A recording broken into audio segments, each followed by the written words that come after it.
Chapter 1331. Bo-jio walked over. The moment she walked over, she was pulled into his embrace. She could smell the faint scent of mint and tobacco.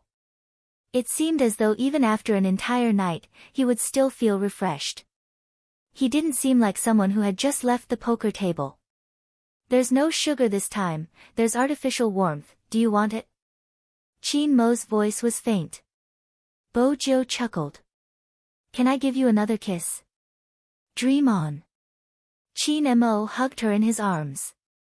After rejecting her, he lowered his lids and planted a light kiss on the top of her head. Bo-jio stilled, hugging him with a slight smile. Even the air she breathed in was sweet. The people around the table were smart enough not to ask where their captain had gone. At the start, they were still in a heated discussion. Everyone's mind was preoccupied with this matter, so it was impossible for them to fall asleep. At around 4 p.m., Feng Yi called to inform them that there was a change in the public opinion and for them to rest. Lin Feng couldn't believe his ears. After all, under normal circumstances, after such an incident, it would take 2 days for the heat to subside. He hadn't expected the change to happen so quickly. Feng Yi didn't hide it from him. "Someone helped us and found the person who posted it. The 2 posts came from the same IP and the person who posted it was the streamer who provoked you guys." Lin Feng's eyes widened. "Should I say the netizens are too capable?" "They aren't netizens." Rao Rong, who was standing at the side, suddenly spoke up, glancing upstairs with an enigmatic smile. "It might be a hacker who fought for justice." Feng Yi chuckled. "Probably." With the change in the public opinion, everyone felt relieved. Feng Shang stuttered as he asked his brother, "Then, will Captain be able to participate in the competition?" "I don't know yet, it depends on the committee's decision." Feng Yi was logical. This was related to his identity as a businessman. Some of the influence could be eliminated, but he wasn't sure what the committee would decide. The only thing he was sure of was that no news was the best news. The committee was also considering. The meeting was scheduled for the next day. Supreme Alliance still had a chance. Feng Yi rubbed his temples, continuing, "Oh right, is Yao Yao still there?" "Yes." "Give her the phone." "All right." Shui Yao Yao took the phone in confusion. Feng Yi chuckled and said, "The competition is coming up soon. This is the last interview for the team. It's a solo interview and they will definitely ask about what happened during this period of time. Get ready tomorrow. The interview will be at 9 in the morning. I'll pick you up then." Shui Yao Yao was confused. "Me? Captain, Uncle Ian, and God Rao are all here. Me? Was she suitable?" She had no experience, and her mechanics were not the best in the team. You're the only girl other than Little Spade. It's not convenient for her to come out, and young Master Qin can't do the interview." "Don't worry, I'll be by your side during the interview," Feng Yi said in a well-ironed suit. Shui Yao Yao nodded after a moment. "I understand, CEO Feng. Don't worry, I'll prepare well." For the last time. She wanted to speak up for Highness Jiu, for the captain, and for the team. Everyone sitting in front of the card table seemed to know this. The captain might not be able to play. Because his amnesia was a fact. It was destined to be a sleepless night. Even Bo-jio couldn't sleep well, even though Chin Mo was within her reach. She furrowed her brows. She didn't know why, but she dreamt of the time when she had left when they were young. She had leaned against the car window, wanting to take one last look at him. But she had forgotten that the night before, they had gotten into an argument. In 2 days, it would be the Chinese New Year. He must be preparing to return to China for Chinese New Year. He must be packing his luggage in his room. Why would he be waiting for her in the courtyard? That was why she had been so depressed that day. They had parted because of an argument. At that time, Bo-jio had thought that if they had parted happily, they might have been able to maintain communication. But when she had sneaked back to take a look, he had disappeared. The scene in her dream made Bojo grab Chin Mo's hand instinctively. She tightened her grip. Chin Mo's eyes deepened. What exactly was she dreaming about? Was she that sad? Chin Mo reached out and lifted her chin. After caressing it, he leaned forward and planted a kiss on her lips. This was the little gangster's favorite. But this time, it didn't change. Chin Mo looked at her face. It felt as though there was a rock pressing down on his chest. It was unusually irritating. That was enough, she was just a prey. You have already invested too much attention on her. That was enough. That was what he thought, but he hugged her, the kiss deepening. His motive was to wake someone up. Bojo was indeed awake. When she realized that the Almighty was kissing her, she paused and wanted to return it. But Chin Mo reached out to stop her. Tell me, what did you dream about? In America, we were still young. We separated after a fight and I sneaked back to look for you. It was a pity that you had already returned. Bojo pursed her lips. Perhaps it was because of her small and tender face that even someone like Chin Mo could comfort her. It was just a dream. It wasn't a dream, it was real. Bojo looked into his eyes. It really happened. So, Brother Mo, promise me something. Don't leave me, alright? I'm so good-looking and rich. I can even take revenge for you in the game. Where are you going to find such a good sugar daddy? Chin Mo replied slowly, the points you mentioned are easy to find, but it isn't easy to find someone as thick-skinned as you. Bojo. She thought he had become gentler when he took the initiative to kiss her. As expected, gentler wasn't the word used on the Almighty. That's why I don't intend to waste any more effort. Chin Mo reached out to pinch her face. Coincidentally, I like your thick skin. Bojo smiled, reaching out to hug his waist. She wanted to say that it was fine if he didn't regain his memory. It would be fine as long as he was by her side. But she was worried that with his personality, he wouldn't be able to regain his memory. Thus, she decided to forget it. It was better to be together like this. This time, it wasn't a nightmare. He held her in his arms and pressed her head against his shoulder. He had no intention of letting go. The two of them were good-looking to begin with. Their posture, coupled with the faint rays of the morning sun, made them look even more beautiful. He was wearing a white sweater while she was leaning against him. Both of their sides were enough to cause a scream. But it seemed as though they belonged only to each other. The next day. The sun was just right. Chin Mo's participation was still up in the air. The outcome wasn't something anyone could control. But Feng Yi still wanted to give it a try. No one knew he hadn't slept the entire night. Except for the shadow following behind him. If it had been any other time, Feng Yi might have noticed the shadow. But right now, all he could think of was how to tell the truth about Chin Mo to the committee and the fans who no longer believed in him. He wanted to tell them that even if he had lost his memory, his instincts were still there. He was an important pillar of support for the team. Hence, Feng Yi spent 3 hours to compile a detailed introduction. There wasn't any sensational content, just Chin Mo's statistics for the day. After he was done, he started contacting the media.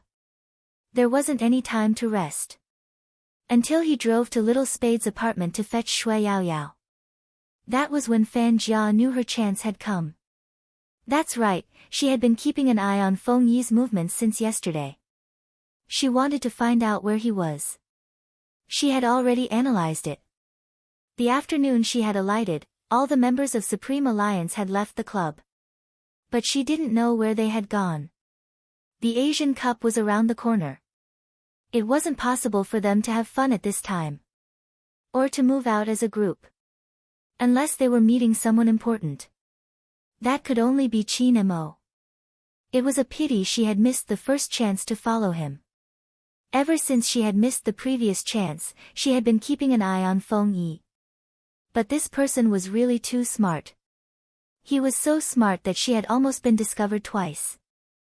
Fortunately, he had been extremely busy recently. Coupled with the things she had created, he wasn't as indestructible as before. She had followed him for so long, and today, she had finally found a small loophole. She stood at the foot of the building, her lips curling upwards. She glanced at the rising elevator and memorized the number. Her eyes dimmed and she hid again. Regardless of what she wanted to do, she couldn't let anyone see her. At least, it wasn't suitable now. Fan Jia pressed down on the brim of her cap and smiled. She had finally found him and was about to snatch him back to her. She couldn't be like this. IGN, she should change out of her smelly clothes and put on some makeup since it was still early before nightfall. She had plenty of time. Deep down, Fan Jia didn't feel that there was anything wrong with ruining Qin Mo's competition. That kind of person should go and do bigger things. Whatever she did, it was because she liked him. He wouldn't blame her. But Fan Jia had never thought about it. How could she talk about liking someone after ruining their most important thing? Upstairs, Feng Yi saw the few people still rubbing their eyes. He smiled. Why are you all up so early? I just slept. With that, Rao Rong added, afraid that he would be burdened. We played until 4 a.m., the two people on the second floor probably can't be woken up. Lin Feng even kicked his pillow on the floor. Feng Yi glanced up at the clock. The results will be out in the afternoon. I'm going to fetch Yao Yao for an interview. Rao Rong opened his mouth, wanting to say something. In the end, he only smiled. Good luck. Feng Yi hooked his jacket with one hand. I will. Just from the fact that Feng Yi had specially come to fetch her. It was obvious how important this interview was. Everyone seemed to be aware of it. Supreme Alliance had really been pushed to the lowest point. There were voices of support and opposition online. But at this moment, the more support there was, the greater the chances of them winning. The committee would make a decision in the afternoon. Feng Yi used his many years of connections to exchange for a promise that he wouldn't use them to stir up trouble. He would only let them say what they wanted to say on the last day before the competition. It was too difficult. The longer they stayed in the industry, the more they understood what it meant. Today, Shui Yao Yao was different. She usually didn't wear makeup, and she even cut her hair, leaving it down to her shoulders. She was wearing the team uniform that Bo Jiao had given her the other day. On it, she had written the words, Your Highness Jiao, and the bright support symbol. It was as if she wanted to tell everyone about it. Supreme Alliance hadn't fallen. Feng Yi paused slightly when he saw Shui Yao Yao. Then he reached out and caressed her head. Good girl. The clock pointed at 8 a.m. The well-mannered grandfather butler didn't ask them to stay for breakfast because he knew they had more important things to do. 9:30 a.m. The interview room of a certain platform was ready. After Shui Yao Yao sat down, the host said, I saw your solo match, it was amazing. Thank you. Shui Yao Yao knew the host would be polite. The interviewer smiled. Can you tell us how you got to where you are now? Your growth has surprised many people. Firstly, it's because I like it, and secondly, it's because my teammates are here. Shui Yao Yao still couldn't let it go. They helped me a lot. The interviewer changed the topic, landing on the most controversial topic of the day. Recently, Supreme Alliance has attracted a lot of attention online. But this time, it's different. The previous time, it was about your vice captain, Spade Z. This time, it's your captain, Qin Mo. Are you feeling complicated? Chapter 1332. The interview was broadcasted on the official website. It seemed to be responding. Forwarding, commenting, continuing to forward. From the internet to the real world. Everyone started to help Supreme Alliance with publicity. There were even some rich fans who spontaneously organized an entire fleet of cars, temporarily forming a colorful painting just for support. Many people were saying that the 2018 Asian Cup would be more popular than ever. Firstly, it was because the venue was chosen with great difficulty to be in China. Secondly, it was because of the influence Supreme Alliance had brought about. It was really extraordinary. At the scene, all the tickets related to Supreme Alliance were sold out. Many people had already arrived in Jiang City before the start of the competition. They didn't force others to like this team. But when the reporter held the microphone and asked them, "Why are you here so early? The temperature in Jiang City is very low, isn't it cold?" "It's cold, but it's worth it." A girl smiled and waved her ticket. "My boyfriend gave it to me and we only got to know each other because of Supreme Alliance." The reporter was shocked. Because of Supreme Alliance? At that time, he always imitated Almighty Qin as an assassin and was jealous because I liked Big Spade. In the end, Big Spade and Almighty Qin got together and he told me, "Look, your Almighty is with my Almighty, let's be together too." The girl smiled. "I'm a pit when I play games. When I play as a long-range shooter, I can't hit the target accurately, I run slowly and I don't understand positioning, so I'm always killed. He would always rush out to avenge me after I die. Even though he isn't that good, do you understand the feeling? I always feel that someone who loves Supreme Alliance so much wouldn't have a bad heart and would always be more mature than others. When we are together, we don't speak much and feel like we are being taken care of." The last time I saw Little Spade wearing a sock puppet and saying that her boyfriend was jealous and that she had to coax him. At that time, I thought that he had always been the one coaxing me and I had never coaxed him. Now that we are about to graduate, I'm always worried if we can be together in the future. Unexpectedly, he proposed to me that day. He said that even Almighty Z has to coax her boyfriend, so how can he coax his girlfriend? It's not that we don't quarrel, but sometimes, when we quarrel, we look at those people and it reminds us of the sweet times. The reporter didn't expect to interview such a person. Afraid that it would be seen as a show, he didn't say much. Even though he knew that if this interview was broadcasted, the click rate wouldn't be too bad, to avoid suspicion, he still moved the microphone to the one below. Then, he froze. It was an auntie with a load on her shoulder. Her hair was a little white, and her back was slightly arched. She was dressed very cleanly, as if she had specially waited for this day. However, she still had to make a living, so she brought along the things she wanted to sell, a small amount of cigarettes and some bottled water. She held the ticket in one hand and asked the person beside her, "Is this Supreme Alliance's match ticket? Are we going to watch it here?" When the reporters saw this scene, they were shocked. After all, it was impossible for people of his age to watch esports competitions. Moreover, there was only an elderly auntie, which made her seem even more out of place.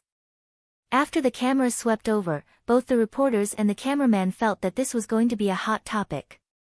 They passed the microphone over. "Auntie, sorry to disturb you, but we are really curious. After all, apart from some young girls, there are also guys who like to play this game. There's only one person of your age here, so if it's convenient for you, can you tell us why you bought this final match ticket? Is it for the younger generation in your family?" Unexpectedly, the auntie hurriedly waved her hands. "No, I bought it for myself. After waiting for so long, I can finally support those children. I'm really happy." "You bought it for yourself? Then you..." With that, the reporter paused. "Do you know anyone in Supreme Alliance?" After all, the word children had been mentioned. The auntie seemed to be in a hurry since the camera had been pointing towards her. But then, she seemed to have recalled something and gradually stopped. "I don't know them, but they have helped me a lot. I am grateful to them for providing me with a lawyer when I seek redress for my daughter's grievances." With that, she paused. "Host, can I use your platform to say a few words to them?" The reporter's fingers paused. "Go ahead." But he wasn't sure if Supreme Alliance would see it. "I've watched your competition on the big screen. I'm old and don't understand competitions, but when I see you win, I feel especially happy. This is even better, Auntie has earned quite a bit of money from selling things, so I can go in and watch your competition." The reporter didn't know how to continue this sentence. Every single one of them seemed to be touched by their own words. He knew very well. Why were they standing here? Buying tickets with smiles on their faces. They wouldn't force you to like the team they supported. Instead, when you asked, they would speak with assurance or smile shyly. Regardless of the expression, they had never left this place. They seemed to be saying it with all their might.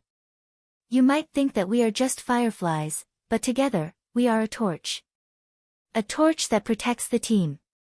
Are we still interviewing? The cameraman asked. Originally, they wanted to catch some questions from the scene to create a topic of discussion. But it was obvious that this time, they were destined to return empty-handed. The reporter had played games before, but that was a long time ago. Back then, there wasn't even a Supreme Alliance. They didn't really like it, but the games that seemed to appear in their lives. King of Fighters, Super Mario, Dance Dance Group, Crossing the Line of Fire, Warcraft, Jade Dynasty, and now, Hero. These were all familiar names that seemed to remind them of that period of time, what they were like, what kind of friends they had by their side, and what they were closer than lovers. They would talk about everything, even going to the toilet together, having little secrets between girls. They would climb walls together, learn to smoke, and be worried that their parents would see them, turning on the electric fan and blowing continuously. In the end, if they didn't blow clean, they would fight, using the excuse that it was a battle between men. In reality, they hadn't even grown their hair back then. The reporter lowered his head, looking at the template that someone had given him. With a wave of his hand, the paper was torn to shreds. Of course we have to interview them, but we have to do it according to the actual situation. But above, I'll take responsibility. 2 words, end. Chapter 1333. Fan Jia tightened her grip when she saw the report. This was the first time she felt like she couldn't control the situation. She had assumed that even with Z around, she wouldn't be able to control the hearts of others. After all, she knew better than them how they thought. She hadn't expected someone to step forward. Fan Jia's eyes dimmed, but there was nothing she could do. She had wanted to approach them from the perspective of a fan and then poach them. Who would have thought that in the end, she would only be able to pry away a few scattered people? They weren't going to be of any use. After all, Feng Yi wasn't a pushover, he would definitely control the public relations. Fan Jia realized that her plan might fail and started to panic. At this moment, Bo Jiu made her move. When it was time to contact young Master Tang, she wouldn't hold back. Of course, she couldn't make such a call in front of others. She found an excuse to enter the washroom. After closing the door, the call went through. She didn't say anything unnecessary, just one sentence. Fan Jia is in Jiang City, she was last seen in the old alley of the Great Wall Street. There are many inns and internet cafes there, but similarly, there are many surveillance cameras. The person on the other end laughed. Are you only going to tell me Fan Jia's location? Aren't you going to tell me your location? Or rather, where are you hiding Qin Mo? It isn't difficult for us to find him since you have to participate in the competition. That's true. Why don't you let young Master Tang handle the matter and allow the Almighty to participate in the competition? You can capture him. What do you think? Bo Jiu arched a brow, her fingers tapping on the phone as though she was negotiating. Z, do you think I don't know what you are up to? Didn't you already know that we wouldn't capture him in public? That's why you brought him to Jiang City. It is indeed troublesome to capture Qin Mo since we have to think of an excuse. But no matter what, it won't be able to convince the masses. When young Master Tang said these words, he tugged on his tie. The latter part was what I said during the meeting. It's always difficult to persuade those people. Bo Jiu replied calmly, young Master Tang, you are being humble. This level of deception should be a piece of cake for you. The person on the other end of the line didn't reply. Instead, he changed his tone and said slowly, as long as you can ensure that Qin Mo doesn't do anything, we won't do anything. If he shows any signs, you have to be prepared. My boyfriend is busy dating me every day. He doesn't have time to do anything else. Bo Jiu replied casually, but she was well aware of the situation. If you guys can't catch him, I don't mind doing it myself. You want to commit a crime? This is China, not the Fifth Avenue. Are you here to capture or kill? Focus on your competition. We'll take care of everything else. Being obedient isn't for your own good, it's for your family's good. You should understand what I'm saying. Of course Bo Jiao understood. That was why she hadn't launched a large-scale attack to track Fan Jia down. During the probation period, whatever she did would be blamed on the Almighty, so she couldn't do it. If everything goes according to plan, we should be able to find him tonight. These were young Master Tang's last words. This person always did what he said. Since he said it was night, it wouldn't be past midnight. Bo Jiao relaxed. The moment she hung up, she received another call. It was Feng Yi. Bo Jiao pressed the answer button. A voice came from the other side. It seemed to be somewhere else, and the background noise was a little noisy. Tell those bastards not to worry. With just a few words, Bo Jiao smiled. The committee has agreed. Even though he was tired, he wanted to share his joy with someone. But the committee still needs to see how good he is. If he's still top-notch, the name list will remain the same. Bo Jiao arched a brow. What do you think? It's too late for a match, isn't it? I sent the footage of your training yesterday to the committee, they're looking for someone to analyze it. Feng Yi paused. Let's wait a little longer, the results will be out soon. A chance is better than no chance at all. All right. Bo Jiao's eyes lit up. Feng Yi was right, there was still a chance, at this moment. Within the committee, a person led the three almighties from Xiangnan into the room. The person at the front was Xiangnan's captain, Xiao Jing. Goddess Luo stood on the left while Zhao Sanpang stood on the right. Honestly, it was such a sensitive time for the committee to invite him. Zhao Sanpang was still a little apprehensive. The person sitting in the middle of the meeting smiled. Sit, don't stand. I called you here because we need you to complete a task with us. Task? Zhao Sanpang turned his head to look at his captain with a dumbfounded face. There wasn't a single ripple in his emotions. With such a comparison, he felt that he was making a fuss out of nothing. Zhao Sanpang told himself to calm down, otherwise, it would damage his divinity. But before he could adjust his sitting posture, a video appeared on the big screen. They had been hearing about the ID in the video frequently. After all, a certain someone was flaunting their love. It was infuriating. Qin Mo is currently using this account. As he spoke, his gaze landed on their faces. I believe all of you have heard about the exposure on the internet. It is undeniable that Qin Mo is an outstanding esports player, but now that he has lost his memory, we can't decide if he is still suitable for the Asian Cup. The video was taken from the internet and the data is reliable. Take a look and analyze it from a technical point of view. What do you think of Qin Mo's current standards? Zhao Sanpang glared. Why did Xiangnan have to do such a thankless job? Before he could speak, his wrist was pressed down. Beauty Luo smiled, gesturing for him to tilt his head. That was when Zhao Sanpang realized that his captain had started to observe the movements of the character in the video. The other members of the committee were watching as well. Since they were in this industry, they had a certain level of understanding. There were even retired players amongst them. But the ones who truly understood were Xiangnan. After all, they had been the national champions for 3 consecutive years. That wasn't all, they had even been the runner-up in the Asian Cup. It was more suitable for them to provide their opinions on technical aspects. The video wasn't short. It wasn't just one match but 3 consecutive matches. After it ended. Chapter 1334.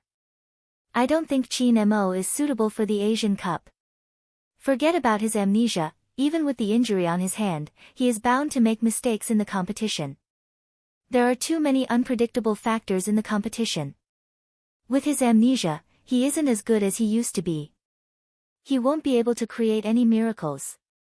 Even though it's a pity, I personally admire Qin Mo. But considering the big picture, I will vote against him, the person said resolutely. The people sitting next to him seemed to be discussing and considering his suggestion. At this moment, Xiao Jing spoke up, Member Li is right, Qin Mo isn't as good as he used to be, but his improvement is far greater than anyone else's. From knowing nothing about the game to a 1v1 duel, he only used one round. After that, he didn't lose any of the subsequent rounds. Furthermore, the heroes he controlled were different. At the start of every match, he seemed to be understanding his character's skills. After 3 minutes, he would be able to learn them and even kill with a backhand. In the middle lane, he played as a sorcerer. It seemed casual, but every move he made was predictive. Otherwise, he wouldn't have been caught by the assassin. If anyone were to pay attention to his statistics, they would know that even though his score isn't the highest, his participation rate is 100%. These matches might seem to be controlled by the assassin, but in reality, no matter which character he plays, he is the one leading the rhythm. Furthermore, he wins every match. This game might not be difficult for professional players, but not all professional players are able to win every match. This is because other than himself, the other 4 teammates aren't controllable. If he wants to win, he has to control these factors and control the rhythm. Not only does he have to understand the strengths and weaknesses of his teammates, he has to be able to guess the positions of his opponents. At the very least, he has to achieve these 2 points. I won't talk about positioning and maneuvering because there are people here who don't play games. I just want to ask, who can do it? His voice was calm. This caused the resolute man to hesitate. Xiao Jing glanced at him. In the game, no one is more talented than Qin Mo. Even after so many years, I don't want to admit it, but it is a fact. Besides, he might have forgotten some things, but his body still remembers them. There is one thing that I don't agree with committee member Li because he is my opponent. Objectively speaking, Xiangnan is stronger than Supreme Alliance, but these people will always shatter my understanding. Supreme Alliance is a team that can never be judged from a 1-minute perspective because they will grow stronger with their opponents, and that is even more true for their captain. Mr. Li said that he couldn't create any miracles, but I didn't think so. After all, many people thought that he couldn't stop me, Fat Tai, and Luo all by himself. But in the end, he fought 1 against 3, and with a sliver of his health, he broke through the crystal and ignited the whole of China's esports. At that time, no one thought highly of him, just like now. Committee member Li didn't say anything else.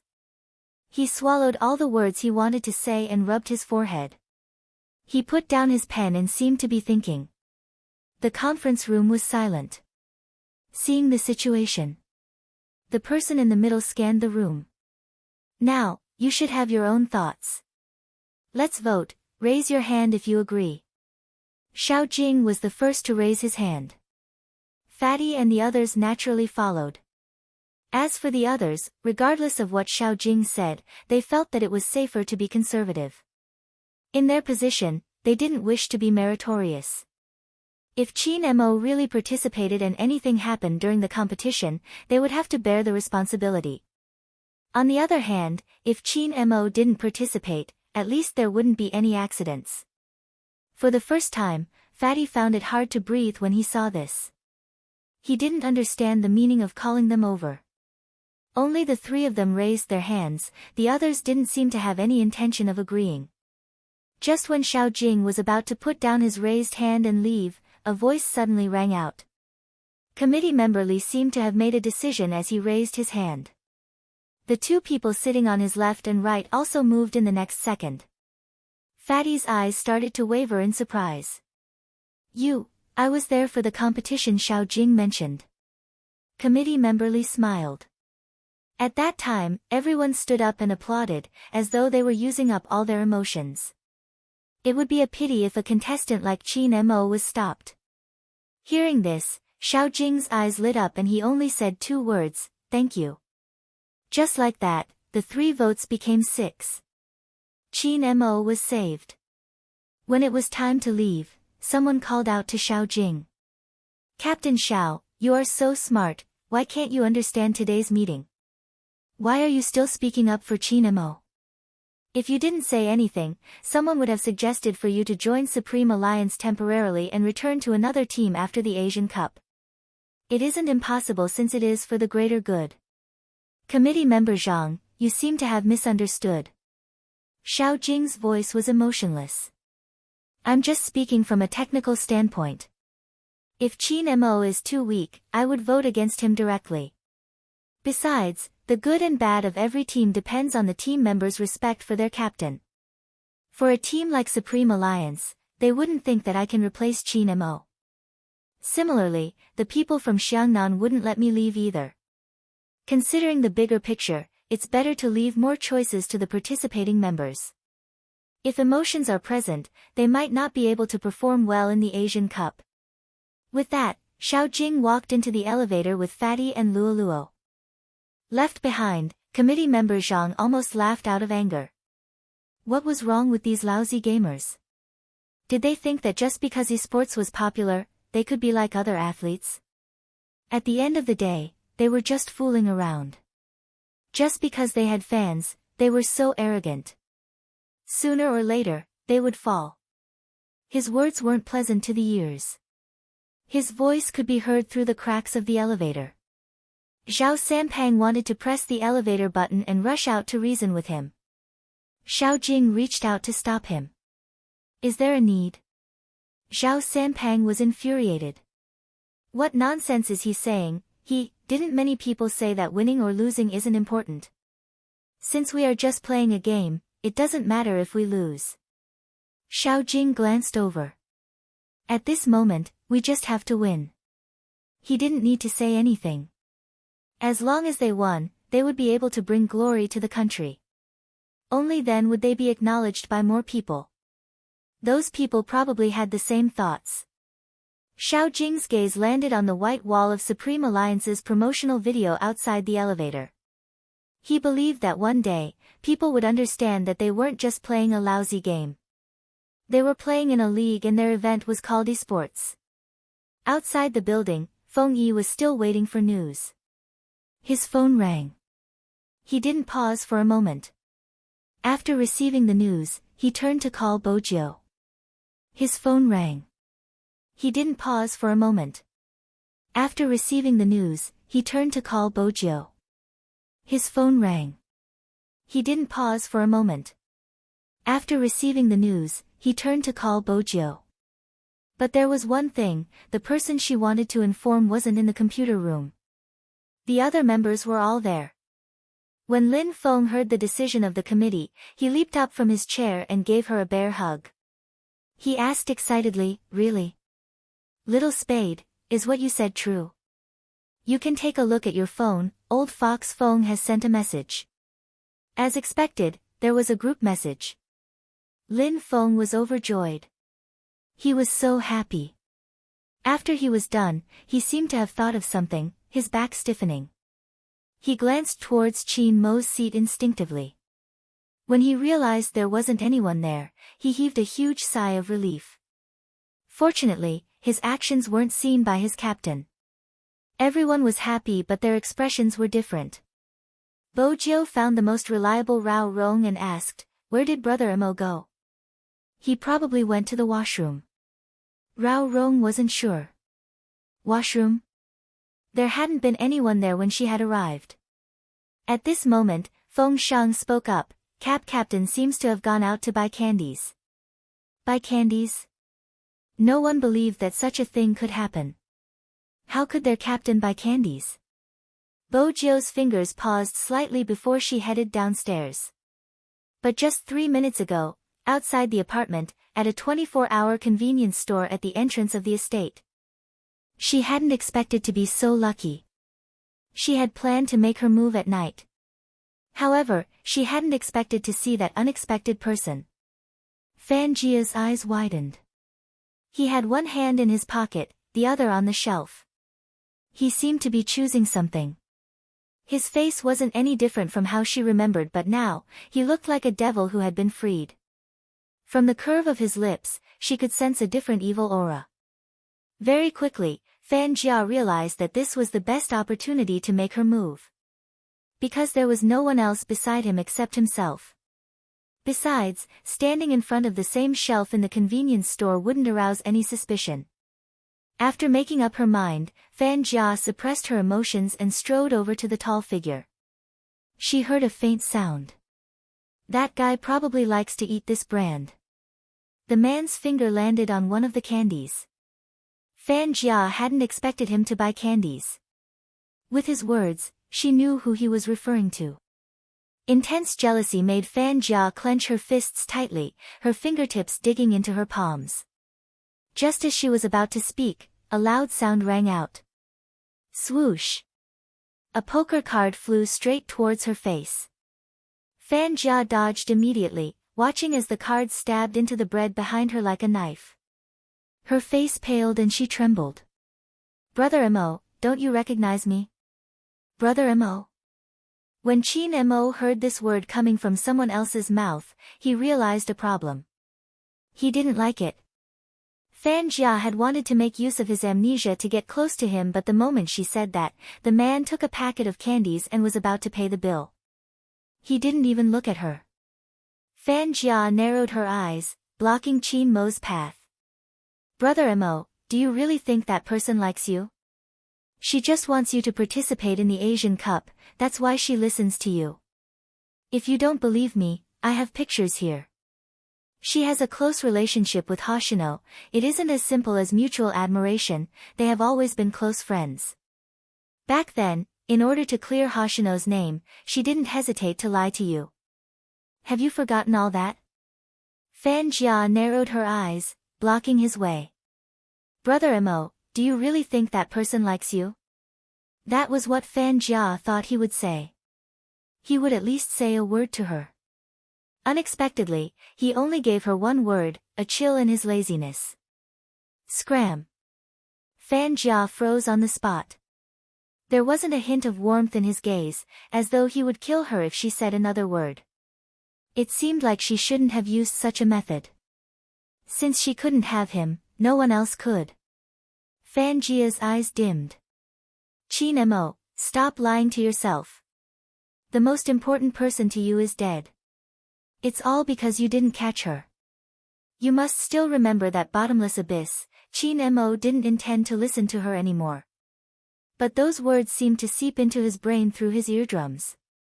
He understood the hint and wanted to avoid it. But when he heard that sentence, the most important person to you is dead. It's all because you didn't catch her. The intense pain made him press down on his head. She fell deeper and deeper. By the time you realized it, it was already too late. When she needed you, you were already saving someone else. Fan Jia continued, walking towards her step by step like a snake spitting out its tongue. She fell deeper and deeper. By the time you realized it, it was already too late. Pack. Something seemed to break in his brain.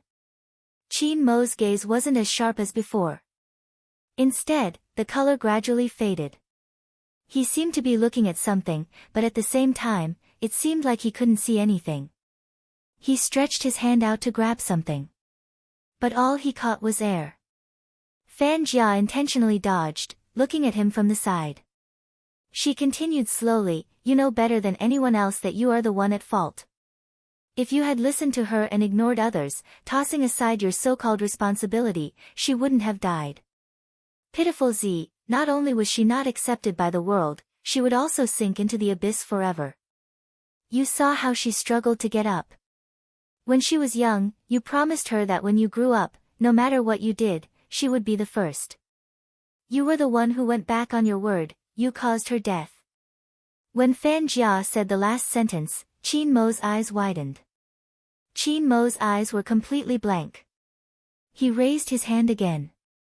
This time, it was even more intense than before. It was so intense that even his knuckles turned white. It was fragile yet tough. Back then, it was this tenacity that caused her brother to fail time and time again. She clenched her fists. This time, she didn't avoid him. Instead, she reached out to hold his hand. Chapter 1335. The smile on Fan Jia's face froze. That was because she hadn't expected that he wouldn't grab her hand. Instead, he raised his hand and grabbed the red string around his neck. The red string was very thin. If one didn't look closely, they wouldn't be able to tell that there was an amulet tied to the other end. Fan Jia gritted her teeth when she saw this. She couldn't accept that at this stage, he was still thinking about Z, who should have died a long time ago. The hypnosis wouldn't fail. When he had been in the Golden Triangle, he had seen the video that they had purposely played for him. Moreover, the environment by the lake and his amnesia. All these signs showed that he had been affected. Otherwise, he wouldn't have lost his memory. Now that she was doing a deep hypnosis, it was impossible for him not to break down. Fan Jia looked at the pair of dazed eyes and lowered her voice. "Brother Mo, it's me." "You?" Qin Mo's eyes moved down slowly. Fan Jia seemed to have seen hope, her eyes lighting up. "That's right, it's me. Z, have you forgotten? You have been looking for me."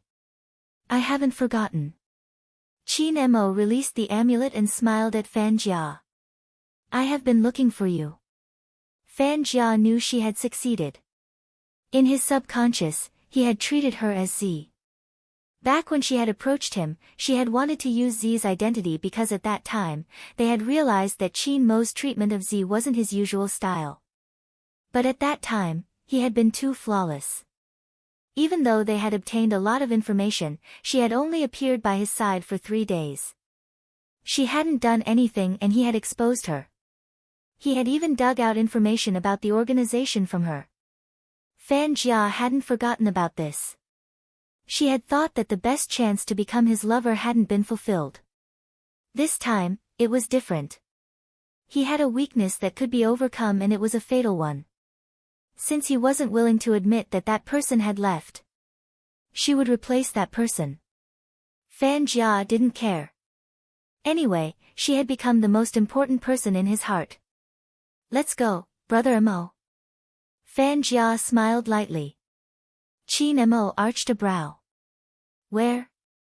"A place without anyone else." Fan Jia glanced to the side. "It's too noisy here." Qin Mo didn't object. He didn't know why, but there seemed to be a voice in his ears telling him that this person was very important. It wouldn't be wrong to listen to her. When he nodded, Fan Jia's smile deepened. She reached out to grab his wrist. But what she grasped was indeed a piece of air. Fan Jia frowned. "Brother Mo," Qin Mo didn't know why he dodged, it seemed like a natural reaction. Fan Jia tried again. This time, she wanted to hold on to him. But the result was the same. Fan Jia inhaled deeply, looking extremely understanding. "It's fine, I know you aren't used to people approaching you, including me. Let's head back to our place first. We'll leave the country tomorrow or the day after." "Alright." Qin Mo's agreement boosted her confidence. It seemed that it was only a matter of time. After a long time, he wouldn't reject her like he did now. Chapter 1336. Even though the answer was cold, Fan Jia could see her life-saving talisman. But in that word, Fan Jia could see her life-saving talisman. As long as he was around, the police wouldn't be able to find them. Fan Jia didn't dare to stay any longer and urged Qin Mo to leave. But Qin Mo was still standing there. Fan Jia followed his gaze. It was the box of sweets. Her eyes were filled with jealousy. "Brother Mo, if you don't leave with me, I'll be in danger. Do you want to see me die again?" Her words were like needles stabbing into Qin Mo's mind. He suddenly turned his head, following behind Fan Jia as they exited the convenience store. At this moment, Fan Jia only wanted to leave. She hurriedly hailed a cab by the roadside. After opening the door, she gave the driver an address and swiftly shut the windows, as though she didn't want Qin Mo to look outside. Right at this moment, Bojo walked towards the convenience store. She couldn't see the speeding cab across the street. Of course, the person in the cab wouldn't be able to see her from so far away. Bojo walked into the convenience store. She scanned her surroundings but didn't see the Almighty. He couldn't have gone back. If he did, she would definitely bump into him. But where did he go? Bojo frowned. She pondered for a moment before walking towards the employee. She reached out to hold the box, her lips lifting slightly. Hello, I have a question. Ah. Thank you, thank you. The employee blushed and thanked her. Then, she fell into a daze, wondering how lucky she was to meet so many hunks today. Bojo saw that the girl was in a daze and wanted to repeat her question. I want to ask, did you see a tall guy wearing a black trench coat just now? He doesn't like to talk and is very handsome. He's here to buy sweets. Handsome? The employee didn't even have time to think before she blurted out, I saw him. Just now, he was still standing there. Then, a mysterious girl came and said something to him. Then, he left with that person. Girl? Bojo paused. The Almighty couldn't possibly know any girls. She thought for a moment and asked again, are you sure this person is the same person as the one I described? Of course. The employee's eyes lit up. That man is too handsome. It's hard to forget him. We were wondering if he was a celebrity. He was indeed the Almighty. But why would he leave with a girl? Suddenly, something seemed to have jumped in. Bojo's eyes widened, her fingers trembling. She reached out and grabbed the employee's shoulder. You must have surveillance cameras here, right? Can I have a look at the surveillance footage? This. The employee was in a difficult position. You have to ask our store manager. Bojo panicked for the first time. Where's your manager? I think he's in the shop next door. How about this, I'll call him and ask. The shop assistant was still very enthusiastic. After all, this little handsome guy looked very anxious. He turned his head and was about to reach for his phone. But what she didn't expect was, the other party did not give her the time to do so. Just as she turned her head away, a voice suddenly rang out. Chapter 1337. Mister, what are you doing? This is our cashier counter, you can't enter as you please. The cashier was clearly frightened. How could anyone other than the staff touch the computer in the convenience store? But the pressure on her shoulders was too strong, she couldn't break free. The handsome youngster just said, sorry. The other hand took over her mouse. She watched as the hand moved the mouse and placed it on the keyboard. Even though it was only one hand, it was faster than her two hands. The file on the screen was quickly opened. Before she could clearly see what the young man was doing, the computer program changed. The cashier tilted her head, signaling for the staff to call the police. She mouthed, call 110. The staff was obviously shocked, pressing the phone button, afraid that the youngster would do something drastic. She covered the phone and said, hello, right at this moment. The image on the computer screen popped up. Bojo calculated the time, pulling the video to 3 minutes ago. She saw the back view of the two people leaving. Then she continued to move forward. The camera couldn't capture the youngster's face, but there was a voice. Bojo could hear every single word she said clearly. Fanjia. Bojo's fingers froze. When he heard that sentence, you know better than anyone else that the person who made the biggest mistake in this matter was actually you. If you had listened to her, ignored everyone else, and cast aside your so-called responsibility, she wouldn't have died. Pitiful Z. Not only will she not be accepted by the world, she will also sink to the bottom of the ocean forever. You saw her struggling to get up. When she was young, you promised her that when she grew up, no matter what you did, you would put her first. You were the one who broke your promise first. You killed her. Bojo's fingertips turned cold. She should have thought of it. Why did he hate his past self so much? But she was still too stupid. She never knew that the knot in his heart had always been her. He felt sorry for her. That was why he became like this. He had thought of her, the little Bojiu he knew when he was young. That was why he said those words to Director Huang. He wasn't looking for her because he wanted to capture her. He was simply looking for her. Bojiu couldn't describe her feelings as she watched him leave with Fan Jia. There was a murderous look in her eyes. It was strong and undisguised. She didn't stay here for long. After getting the image he wanted, he held onto the table with one hand and flipped over. He unlocked his phone with the other. Give me an answer now, where exactly is Fan Jia? Young Master Tang heard the strangeness in her words. What's wrong? Fan Jia has the key to the hypnosis, the Almighty has left with her. Bojiu's voice was clearly softer. Young Master Tang stilled, aware of the severity of the situation. He gave Bojiu an address and turned to instruct his men.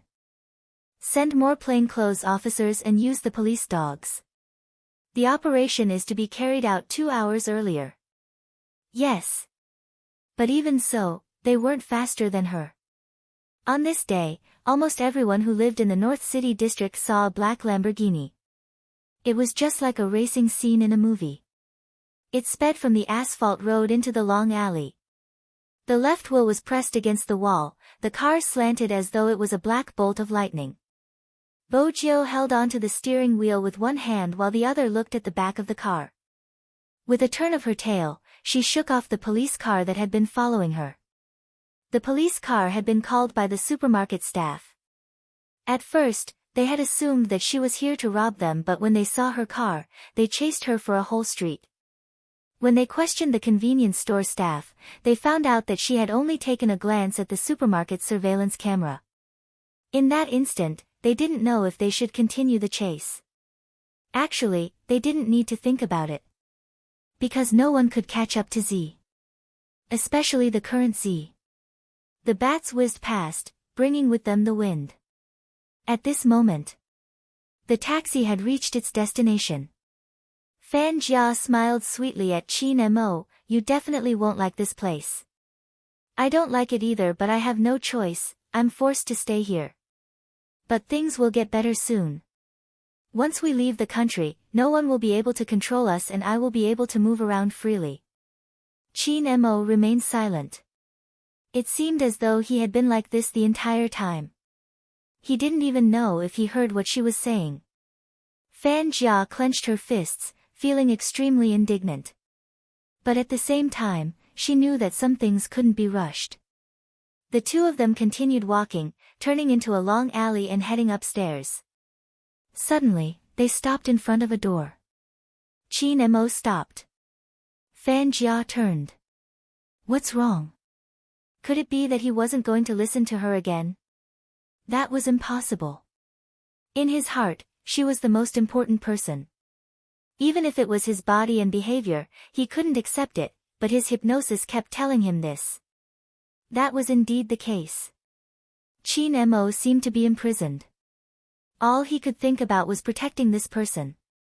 There's a problem around here. Fan Jia was right about one thing. With Qin Mo around, it would be difficult for the police to find them. Is this room yours? Qin Mo's voice was emotionless. Fan Jia replied. Brother Mo, isn't it shabby? Don't worry, the situation will change soon, Qin Mo didn't know why he felt disgusted when she called his name. It's not broken or not, the lock has been tampered with. Don't go in, there might be people inside. Continue walking forward and go down that way. Qin Mo nodded. Fan Jia broke out in cold sweat when she heard this. A cheap house like this wouldn't be visited by a thief. Under normal circumstances, staying in the room was one of the high-end methods of the police, waiting for the suspect to fall into the trap before taking action. Fortunately, this person had seen through it in advance. Fortunately, she had covered her face. Do you see the person smoking in front of the shop not far away? He should be a stalker. It's best if you don't act suspiciously. Qin Mo's voice was still emotionless. There was even a hint of disgust in his voice. Of course, Fan Jia could hear it. But so what? Wasn't he still trying to protect her with the words he said now? So this was what he had been relying on in the past. Childhood sweethearts who had grown up together. Even if she was a criminal, she could become the most unique one. Ha! From today onwards. Chapter 1338. Very quickly, Fan Jia realized things weren't as she had imagined. Qin Mo didn't have much feelings for her. Fan Jia wasn't willing to give up. She wanted to pretend to be afraid so that he would care about her. However, he spoke before she could. It'll be easier to be discovered if you walk around like this. Go to the noodle shop on the left. Qin Mo's tone was calm when he spoke. Fan Jia was still worried. Isn't that too obvious? It's too close to the street. The closer we are to the street, the better the view. Qin Mo didn't seem to like explaining. Regardless of what Fan Jia said, he didn't speak. He approached the noodle shop and asked for a seat by the window. The angle was ingenious. Because of the decorations on the table, people outside wouldn't be able to see what they looked like. However, the people inside could clearly see what was going on outside. Moreover, the shop was at a triangular corner. This meant that not only could they see the pedestrians in front, but they could also see the movements on the left and right. After Qin Mo sat down, he didn't order noodles. Instead, he ordered a cup of hot tea. Fan Jia watched the plainclothes officers walk past the window. That was when she understood why Qin Mo was sitting there. She was good at anti-detection. The ordinary police wouldn't be able to catch her. However, Fan Jia could sense the difference in the plainclothes officers this time. They had come so fiercely that she could only hide in such a poor place. There were no cameras here. It wouldn't be easy for them to find her. But if they really carried out a carpet search, it would be hard for her to escape. What scared Fan Jia the most was that they already knew which building she was staying in. Fortunately, she had made a move in advance and used the hypnosis key. As expected, as long as Qin Mo was around, everything would be done with half the effort. Fan Jia knew why her master had wanted him to become a member of the organization in the past. Because having Qin Mo was equivalent to having a divine weapon. Regardless of whether it was for protection or killing, he was the most valuable. Now, Fan Jia could clearly see his value. He could drink tea leisurely in front of the plainclothes officers without being discovered. He was a natural-born criminal. Fan Jia smiled. From now on, they would be in the same world. The plainclothes guards were still pacing back and forth outside. Something seemed to have happened as their footsteps became much more hurried. Something had indeed happened. It was the person hiding in the house who discovered the problem. Young Master Tang, the landlord, said that Fan Jia came back but she didn't enter the room. We didn't see her on the other floors, not even the first floor. What should we do? Get out of the room first. Retreat? Yes, there's no point in continuing to wait. If Fan Jia had been with Qin Mo, these tricks would have been nothing in front of him. Then, wait a minute, who are you and what are you doing here? Before the plainclothes man could finish his words, a slender figure suddenly appeared in front of the door. It was a young man around 18 years old. He had his head lowered and was looking at the door lock. His eyes were slightly narrowed, and no one knew what he was thinking. The plainclothes man was about to walk over and hold him down to interrogate him. Unexpectedly, the moment his hand touched the youngster's shoulder, the youngster pushed him back. Then he heard the youngster's cold voice. They were here, you just didn't notice. What? The plainclothes man was stunned. Just as he was about to ask something, he heard a voice.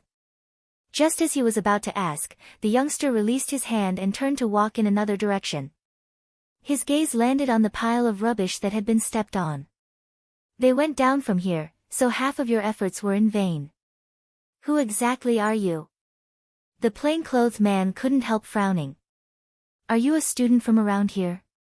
Kid, let me tell you, don't be like Detective Conan just because you watch too much anime. We still have to search for evidence, you. The plainclothed man hadn't expected that before he could finish his sentence, a voice interrupted him. He was interrupted by the voice on the other end of the phone. How old is the person you're talking to? 10, I think he's 18, the plainclothed man stuttered. He hadn't expected young Master Tang to ask such a question. The most surprising thing was that the question continued. He's rather handsome with silver hair. Yes. Then it's her. I'll need at least 2 hours to get there. During these 2 hours, the entire team will listen to her commands. No matter how shocked they would obey the orders given by their superiors. But no matter how much he thought about it, he couldn't figure out what kind of person could make young Master Tang so sure of their abilities. Moreover, the other party looked like a student no matter how he looked at him. Since they were so close, Bojiu could hear their conversation. She watched the shocked expression on the plainclothes man's face but didn't say a word. She didn't want to lead the team either. She just wanted to find someone as soon as possible. However, this phone call was also beneficial. Firstly, no matter what she did in the vicinity, these plainclothes officers would not arrest her. Secondly, she had also obtained some information. She had been here but did not enter the building, which meant that the police's operation was successful at first, but someone had seen through them. Bojiu didn't think Fan Jia would be the one to see through it. Only the Almighty would be able to observe something as detailed as the lock. Through the video in the supermarket. Bojiu already knew the key to hypnosis. She knew that the Almighty had mistaken Fan Jia for her. She didn't know how effective hypnosis was. She only knew one thing. If the Almighty was really trying to avoid the police, he definitely wouldn't be like Fan Jia, who would hide in the shadows. He would be very calm, right in front of you, one step ahead of you, occupying the best spot without you noticing. Bojiu closed her eyes, thinking about the few times they had crossed paths. At the same time, she recalled the times when she thought she had escaped safely, only to be caught by the Almighty. Suddenly, her eyes widened, bright as stars. Field of vision. Regardless of the situation, field of vision was the most important. Bojiu swept the pile of rubbish downstairs. She leaped over with large strides, her eyes watching the people walking back and forth. The environment here wasn't good. The streets were dirty and messy, even the building was on the verge of being demolished. Just like that, it was in an alley. But even such a place had its own terrain. Bojiu scanned the roads on her left, right, front, and back. Gradually, a map formed in her mind. This was the place to stay, this was the market, that was the convenience supermarket, and after another turn, there was a three-way junction, the noodle shop. Chapter 1339. The noodle shop was too small and inconspicuous. Honestly, if Bojiu hadn't tried hard, she wouldn't have been able to remember it. But at the same time, she knew that such a place would be easily overlooked. It was too ordinary and normal. However, its geographical location and perspective were indeed excellent. It was just like how she liked to eat oden in the convenience store when she was in disguise, watching the police cars fly past her. Bojiu glanced up abruptly.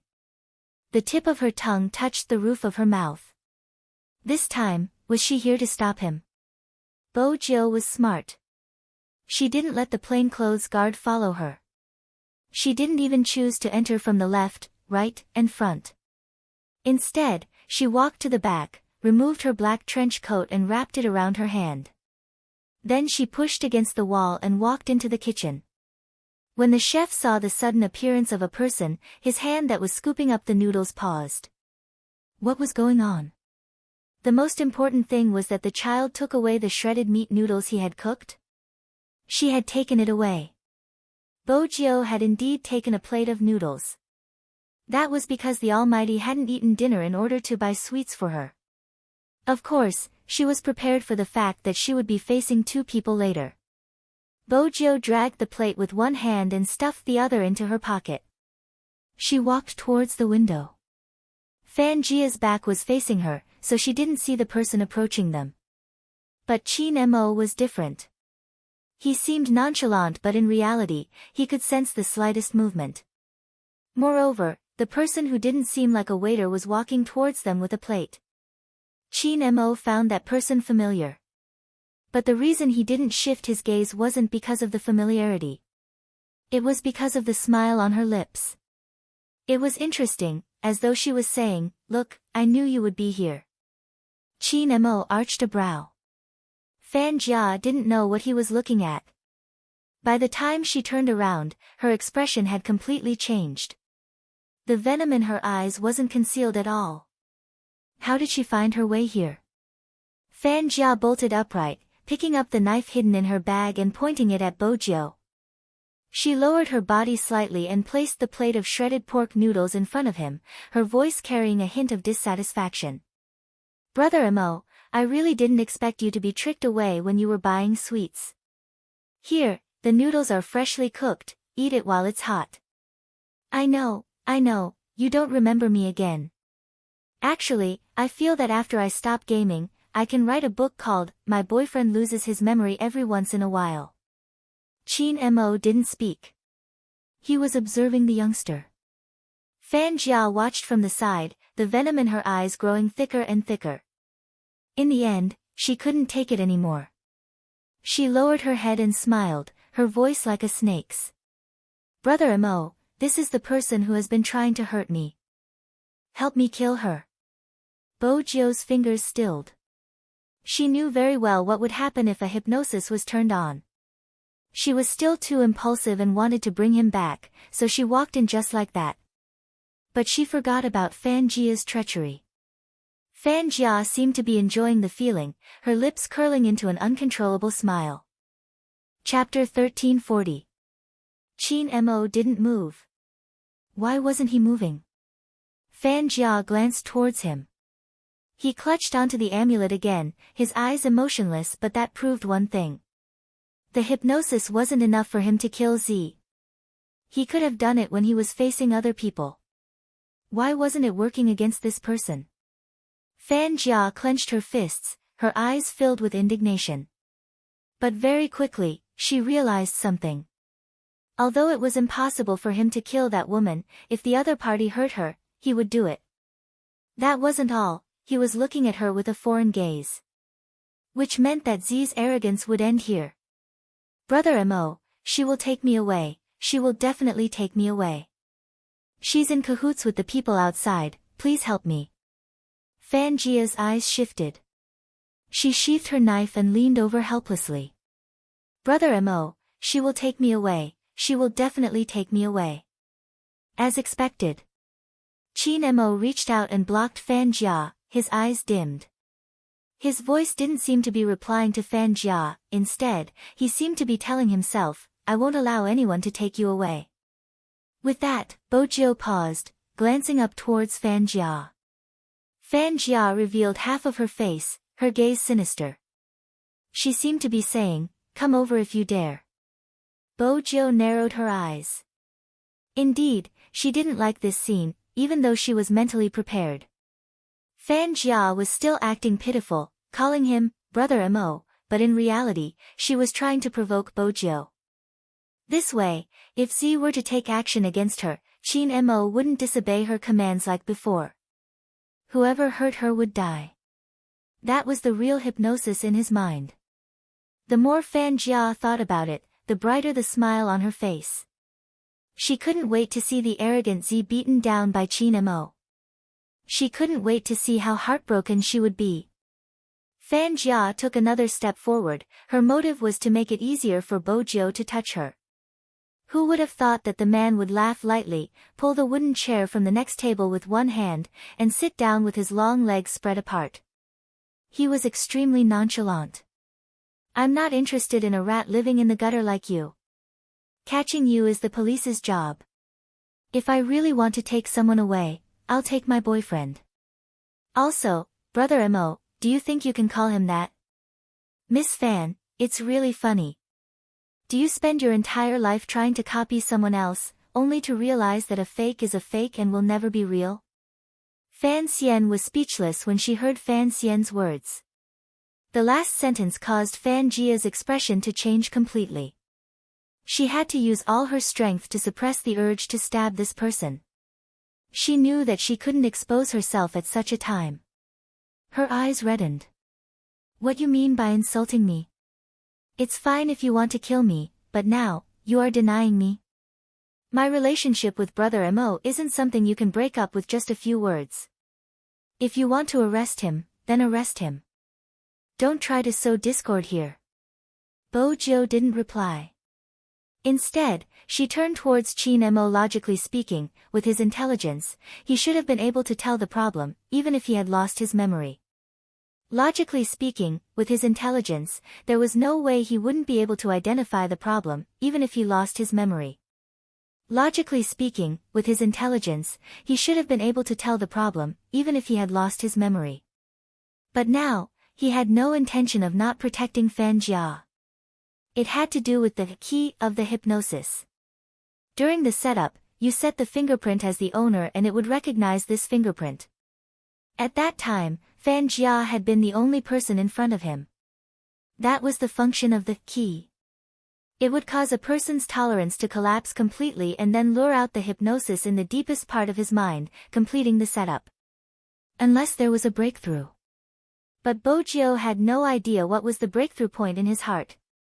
Originally, she had assumed that he would know the fake Fan Jia was the moment he saw her. But from the looks of it, it didn't matter anymore, it was the initial setup. She could only recover her memory. There was no other way. Or perhaps, she would watch him wherever he went.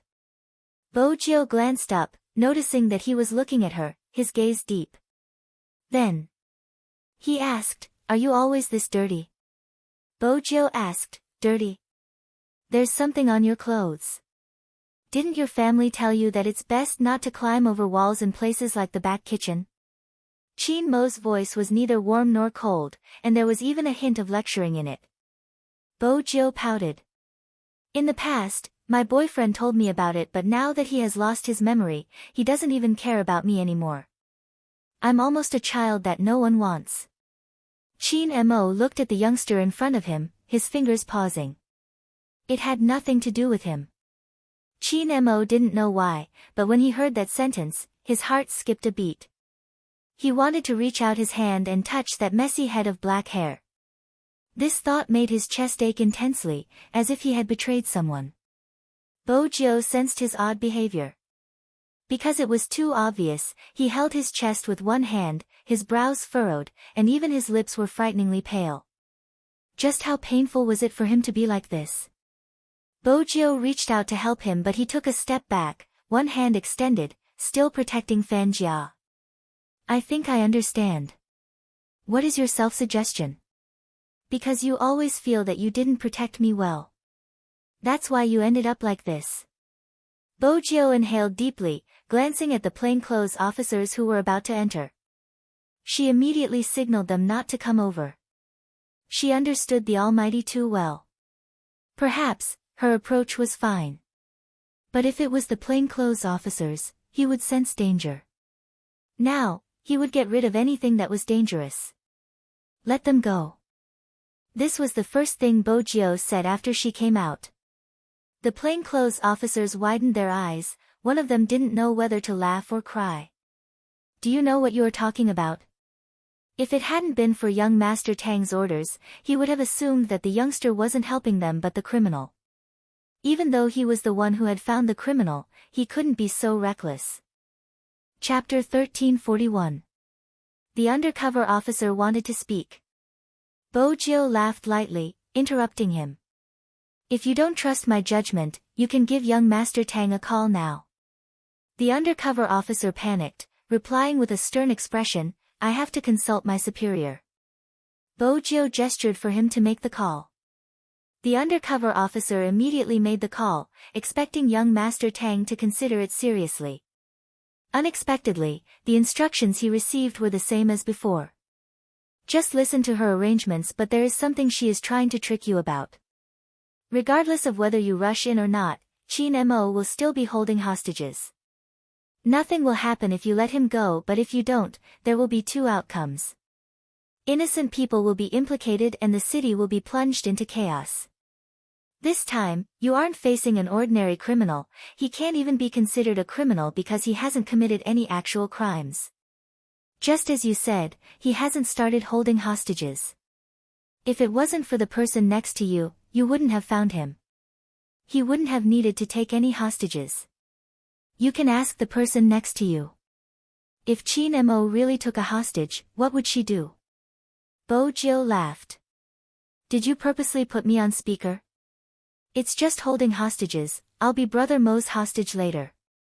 I can't possibly watch my boyfriend leave with another woman. I have a temper too. Your temper is to be a hostage.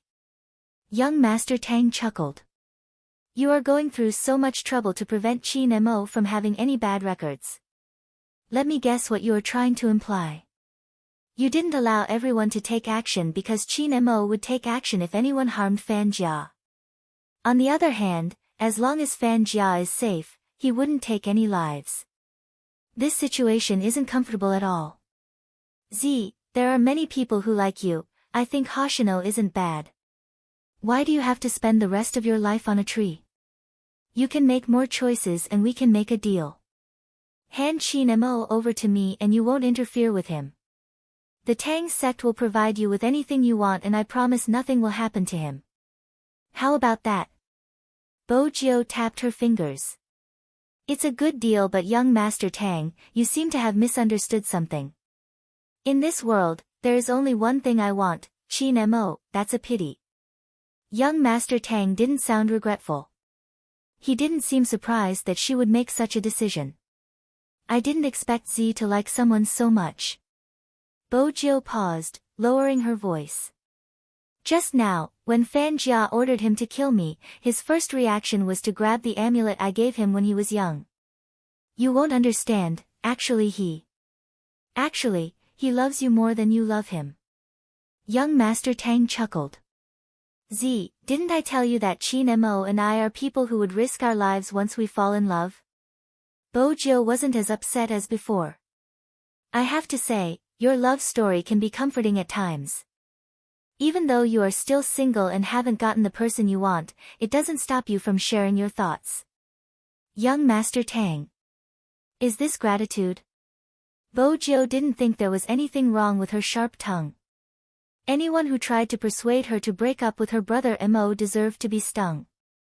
Bo Jiu turned and walked back to the noodle shop.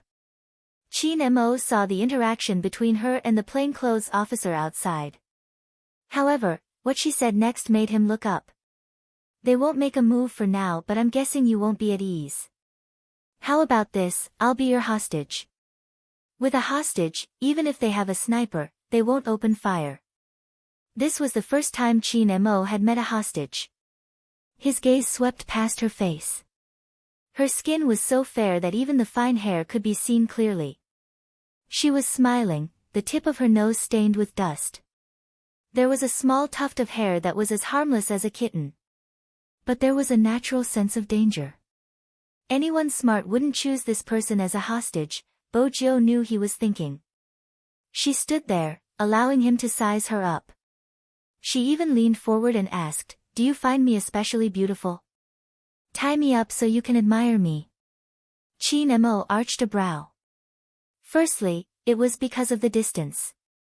Secondly, it was because she was indeed beautiful.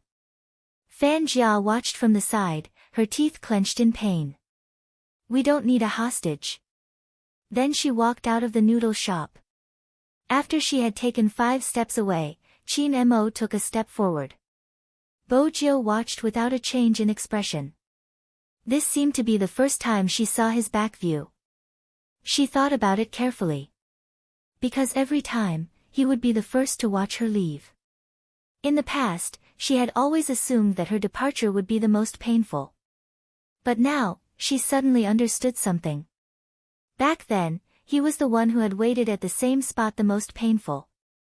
For some reason, Bo Jiu was reminded of the interview. Someone had asked him why he wanted to play in the professional league. He had replied, "Because the person I'm looking for likes to play." It wasn't just when they were young. Even after they had grown up, he had always been waiting for her. Bo Jio's gaze followed the slender figure to the next spot. 5 steps? Did the hypnosis include staying a few meters away from Fan Jia?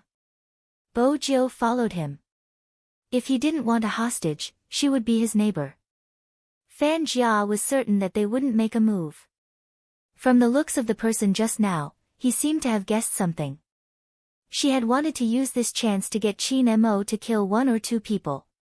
That was the only way she would be able to relax. After being stained with innocent blood, he would never be the Qin Mo of the past. That was the final form of his personality. Yet, Z kept ruining her plans time and time again. Fan Jia hated him to the core. But she knew that she couldn't do anything to him. But so what? She was the one who wanted him to follow her closely, not her. If she wanted to follow him, she could do as she pleased. At the same time, she could witness how Qin Mo treated her with her own eyes. If she couldn't see it, she would tell her. Fang Jia's eyes lit up. When she turned, she suddenly paused and said to Qin Mo, "Brother Mo, stay here. I'll go and have a chat with that person. Don't worry, I won't be more than 5 steps away from you." Qin Mo remained silent. But Fan Jia knew that from a certain perspective, her words were a hint to him. She smiled and walked towards her. Chapter 1342. Bo Jio arched a brow but didn't retreat. She stuffed a hand into her pocket and watched Fan Jia.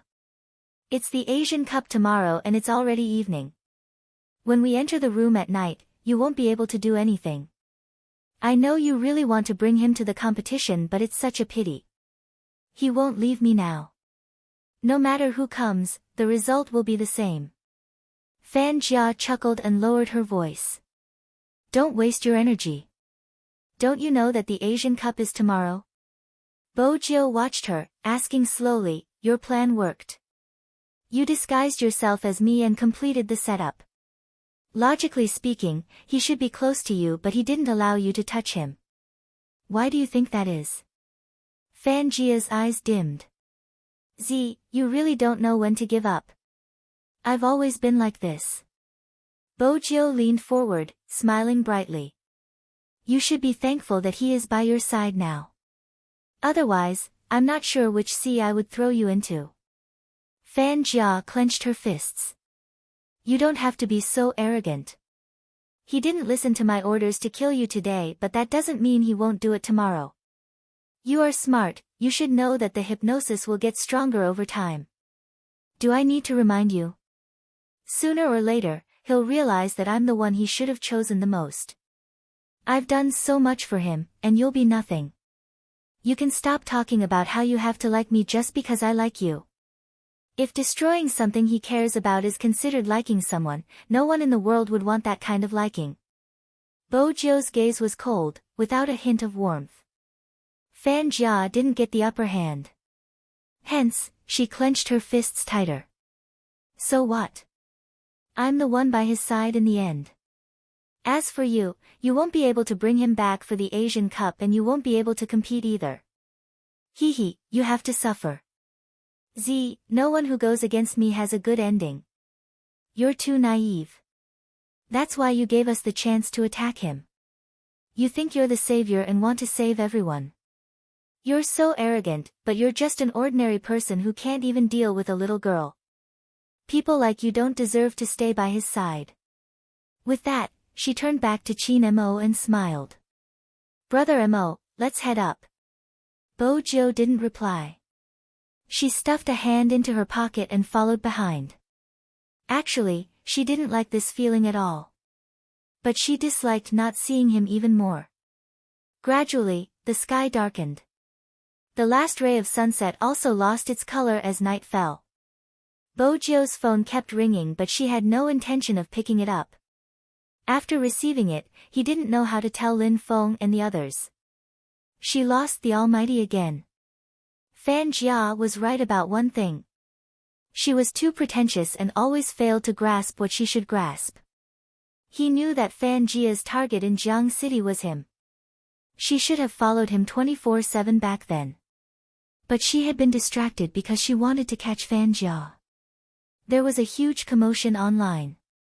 In order to vent her anger, she had lost him again. With this thought, Bojio moved her fingers and glanced up. She walked towards the Lamborghini parked in the long alley. She stepped on the accelerator and drove little Blackie downstairs. Chin Mo stood upstairs. He didn't need to look down to see what was going on downstairs. Even though the building was old, it had a good view. Standing in front of the window, he could see everything that was happening outside.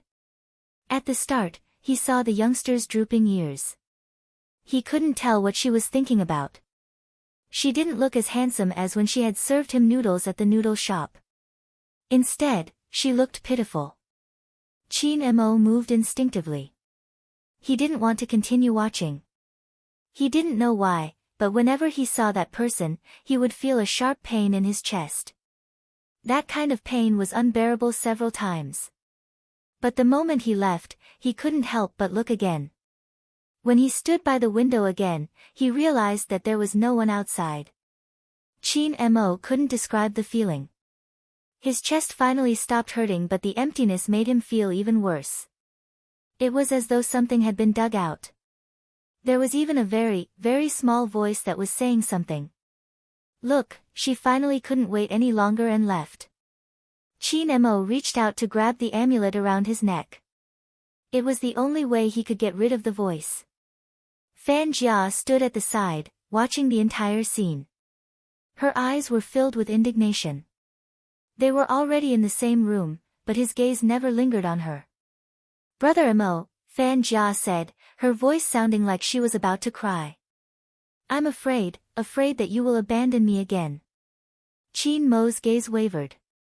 He tightened his grip. Fan Jia knew her voice worked. She walked over, wanting to take the chance to hug his waist from behind.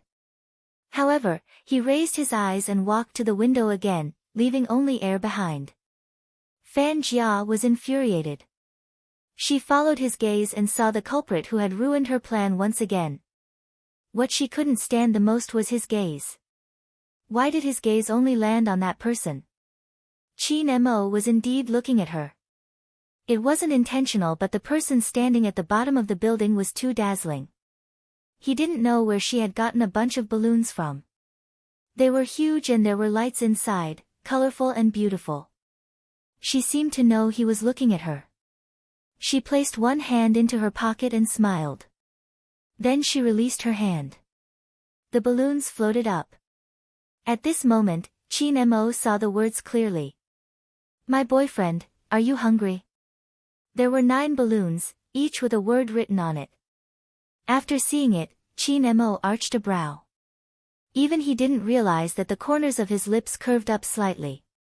But when Fan Jia saw the smile, her eyes were filled with jealousy. Bo Jiu didn't care what Fan Jia thought. After knowing that Chin Mo had received her message, she called the delivery boy over. She bit on her pen and wrote a line of words on the delivery order. She smiled lightly. The food is for the customer in the building above. Please pass this paper to the handsome guy standing by the window. It was the first time the delivery boy had encountered such a situation. He glanced up at the balloons floating in the sky. Is that really your boyfriend? Bojio replied, adding another line on the list. The delivery boy was puzzled. Why is he with another girl? Because he lost his memory. Bojio paused. Then she laughed. My boyfriend is good at everything, but he always uses his memory loss to spite me. He isn't like that when he is normal. Any girl that tries to get close to him will be treated like a germ. The delivery man was confused. He looked like he didn't understand what she was saying. But nowadays, all sorts of weird things happened. Not to mention adding words on the delivery list. Some people who ordered takeout would even add on the condition, please send a handsome man to deliver it to me. The delivery boy went upstairs out of habit. Before he went upstairs, he took another look at the balloons. The next time his girlfriend was unhappy, he would do the same. It was rather romantic. Chin Mo stood upstairs, watching as Bojio disappeared again. He didn't know about the conversation between her and the delivery boy. Similarly, Fan Jia didn't know either. Hence, when someone knocked on the door, Fan Jia asked, "Who is it?" Fan Jia asked, "Who is it?" She heard the reply. "A delivery boy." She took a moment before opening the door. She knew that Z was the one who had arranged for the delivery.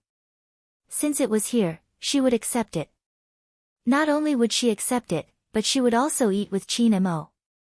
It was time for Z to experience what it felt like to watch the two of them eat. Unexpectedly, after she opened the door, the delivery boy greeted her. "Hello." Then he added, "Handsome, there's a note for you." But Fan Jia couldn't stop him in time. Qin Mo walked over and took the note. There was a line on it. "Do you like the balloons I gave you?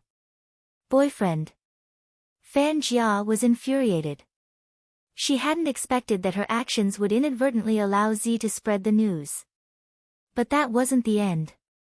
"I ordered 2 sets of rice, one for myself and one for the delivery boy. I heard it's for couples. Even though it's a distance away, brother Mo, you can see me eating when you lower your head." Qin Mo wasn't interested in how others ate. He was just curious about what the youngster was doing. He walked towards the window. Fan Jia's wish had failed. She lost all her patience. She didn't want Z to see anything else. "Brother Mo, it's getting late. Let's sleep." She naturally switched off the lights in the living room and strolled towards the bedroom. She knew that even if Qin Mo wasn't intimate with her, he had to maintain a distance that could protect her. Fan Jia smiled faintly as Qin Mo walked towards her. He didn't go to the living room window. Her lips curved upwards. She had said it before, it was useless. This person belonged to her. The hypnosis would be activated for more than 24 hours tomorrow afternoon. Once the 24 hours were up, she would be able to order him to kill. By then, his hands would be stained with blood. Fan Jia was patient. She didn't mind waiting a little longer. However, she also noticed something. That amulet was an eyesore. Every time it interfered with her words. She had to wait a little longer. After a night, she would be able to get rid of this thing. The smile on Fan Jia's face deepened at the thought. She had thought that Qin Mo would enter the bedroom with her. Unexpectedly, he stopped outside the bedroom, a full 5 steps away. He didn't seem to have any intention of entering. Fan Jia panicked. "Brother Mo, aren't you going to sleep? Are you going to stand here for the whole night?" In response, he leaned against the wall, stood slanted, hands in his pockets, and slowly closed his eyes. His meaning was very obvious. Fan Jia wanted to eat with him. Who would have thought that he wouldn't even speak, let alone talk about eating or not eating? Without standing by the window, he was like a devil who had lost interest in his surroundings. He was covered in darkness. Fan Jia tried to order him, but she was worried that it would backfire. It didn't matter if she waited another night. Anyway, they were sharing the same room. As for Z, she was afraid that she would think of many things. She didn't believe that Z could be that calm. Bojo wasn't that calm. Especially when she saw the light go off, the smile on her face disappeared. She threw the set meal into the bin. She told herself not to think too much. But she couldn't control herself and lit a cigarette for herself. The temperature outside was very low. She didn't know what the temperature in the room was like. She just felt cold all over. Fortunately, there was a heater in the car. But she didn't want to stay in the car. She wanted him to see her. She stood downstairs and smoked 7 or 8 cigarettes. When she couldn't take it anymore, she opened the car door. Bojo knew that Fan Jia wasn't going to give them any chance to interact. But she didn't know if he was moved by what she had shown him. This was the first time Bojo felt that time was passing so slowly. The night was hard to bear. But if they really took action to capture Fan Jia, she would fall into the opponent's trap. Bojo lifted her lids and glanced at the watch on her wrist. It was already 11 a.m. There were less than 12 hours until the competition started. 12 hours. How was she going to recover her memory? Bojo thought of many plans, but none of them were practical. When it was 2 a.m., she forced herself to rest. Because Fan Jia would definitely have something up her sleeve. Moreover, the longer the hypnosis, the harder it would be to break. She knew that Fan Jia was just wasting time by dragging it out. But even so, Bojo didn't know how to overcome it. She reached out and rubbed her temples. She looked at the cigarette butts on the floor. When she glanced at her watch again, another hour had passed. The comments online were still there. It was probably because there were less than 10 hours left. The official website started to count down. Even until now, there were still people who objected that Qin Mo and Spade Z shouldn't participate. Bojo's fingers slid. It was too cold. It was indeed cold. But she couldn't let go. Her fingers slid a few times. In the end, she tapped on a phone number. He Honghua. When He Honghua received the call, she woke up instantly. Joe, is that Joe? It's me. Bojo chuckled. She glanced up at the darkened windows. It was 6 in the morning, less than 4 hours before the start of the Asian Cup. For hours, she could almost predict all the results. She couldn't drag it any longer. No matter what, she had to keep the most important thing to him. Bojo took a step back. She buttoned the hood of her jacket, her figure tall and slender. When she spoke again, her voice was foggy. I'm afraid I have to break my promise. Chapter 1343. He Honghua supported her head with her fingers. Joe, why do you have to do this? You're just wasting your energy and the comments online won't stop. Bojo glanced up, her gaze landing on a spot. She laughed lightly. I don't care. He Honghua stilled. The phone hung up. She knew she had made up her mind. In reality, He Honghua didn't know that Bojo wasn't lying. She wasn't the same as the other members of Supreme Alliance. It wasn't just esports, it was just him. She stopped because she wanted his victory to be even more pure. No one could predict the irresponsible remarks of some people. In order to avoid trouble and to ease He Honghua's worry, it wasn't a big deal for her to give up. But if he regained his memory one day, would he feel regretful? There was also Yao Yao, Lin Feng, Uncle and the others. Their hard work. That was the reason for her decision. Bojo stuffed her phone into her pocket. In less than half an hour, the sky would be completely bright. She leaned over to retrieve a pair of black leather gloves and a baseball bat. She held it in one hand and walked up the stairs. She used the bat to knock on the small window of the old-fashioned door. Whoosh! The floor was filled with glass shards. Bojo wasn't afraid since she wore the gloves. She pressed down with both hands, arched her body and entered. She landed quickly. Qin Mo was leaning against the wall.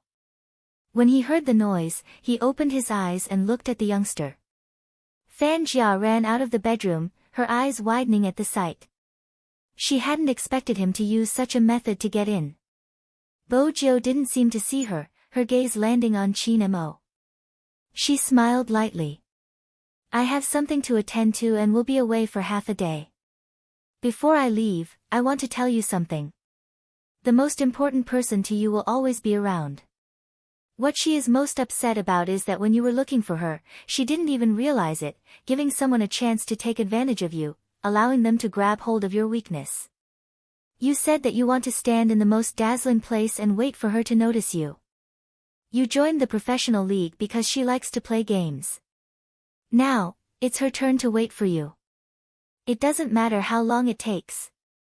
Brother Mo, that's the competition you want to participate in the most.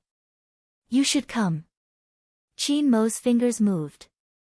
His chest felt like it was being pressed by a huge rock, especially when he saw the youngster turn and leave after saying that. That suffocating feeling became extremely clear. Shenhua was worried that something would happen, so he asked, Brother Mo, are you going to leave me behind again to do something else? This sentence was like a code that pierced through a certain part of Qin Mo's expression. I won't. That's right. Never again. He never wanted to leave that man behind and do something else. Knowing that she could sway him by saying that, Fan Jia smiled faintly. She knew what Z was going to do. He was still harboring illusions. No one in this world could break the hypnosis, and Qin Mo couldn't recover his memory unless he could turn back time. Fan Jia glanced at the time on the clock, the smile in her eyes deepening. She still had to thank some people, the illegitimate fans who intentionally went against the officials. If it wasn't for them expressing their love, they would have stirred up negative discussions and caused Supreme Alliance trouble. Otherwise, she wouldn't have gotten what she wanted. These were the people that Feng Yi couldn't deal with. If he didn't deal with it, the rumors would spread even faster. If he didn't deal with it, there would be more rumors like Supreme Alliance didn't cherish their fans. Under such circumstances, Feng Yi would only run in two directions, which would cause him to be exhausted. That was what she had grasped at that time. Now, Supreme Alliance wouldn't be able to escape from the abyss of suffering. She didn't need to do anything else. With those illegitimate fans around, the team would only get worse. As for Z, she would suffer the same fate. With that in mind, Fan Jia glanced over, catching sight of Qin Mo's hand pressing on his heart. She had never seen him in such a state. She wanted to reach out to help him. But he clutched onto the amulet again. Again and again. She couldn't even compare to a lousy amulet. Outside the building, Bojio turned on the taillights of the Lamborghini. Bojio switched on the taillights of the Lamborghini. She didn't drive little Blackie away. Instead, she said, if Brother Mo disappears like you did in the military, I'll dismantle you and turn you into a cleaning robot. This was the most shameless threat little Blackie had ever heard. Master, how can you bear to do this to your beloved car? A car can't take care of a person. Bojio patted its headlights. Didn't you always complain about your monotonous life as a car? You can cultivate the joy of cleaning. As a smart car, little Blackie had its own optical drive analysis. As an outsider, how could it allow itself to be reduced to a broom? Even if it was an electronic one. The previous time was an accident, I fell asleep. What can I do? Besides, who knew that the devil would take action at night? Bojio chuckled, replying leisurely, that's why I washed your car gently, I didn't dismantle you. Little Blackie felt that Master was in danger today. He was afraid that he would lose his life. Hence, he adjusted the channel, using his most magnetic and serious voice. Master, don't worry, I won't let anyone touch your little vixen. Wherever he is, I will be there, I won't lose him. Bojio didn't say anything else, she patted it again. Little Blackie shivered, turning the headlights up a notch. When the plainclothes officers saw this scene, they only felt that they had encountered some kind of supernatural incident. They all looked at each other. They were all standing here, and the young man was really interesting. He didn't ask them for help, but actually asked for a car. The sky in the east started to brighten. It was impossible for General Qin not to receive Qin Mo's news. While Deputy Zhang was reporting, Movie Queen had already woken up. She had wanted to hear something. It was impossible for someone like General Qin to not notice the presence of another person.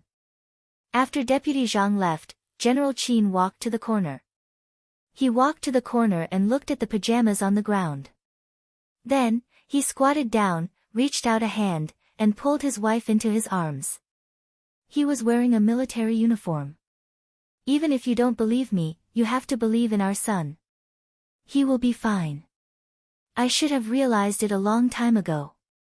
We were too selfish back then. When we were busy, we sent him overseas. When we weren't busy, we wanted to bring him back. We didn't even ask him if he was willing. Movie Queen was no different from a child in General Qin's embrace.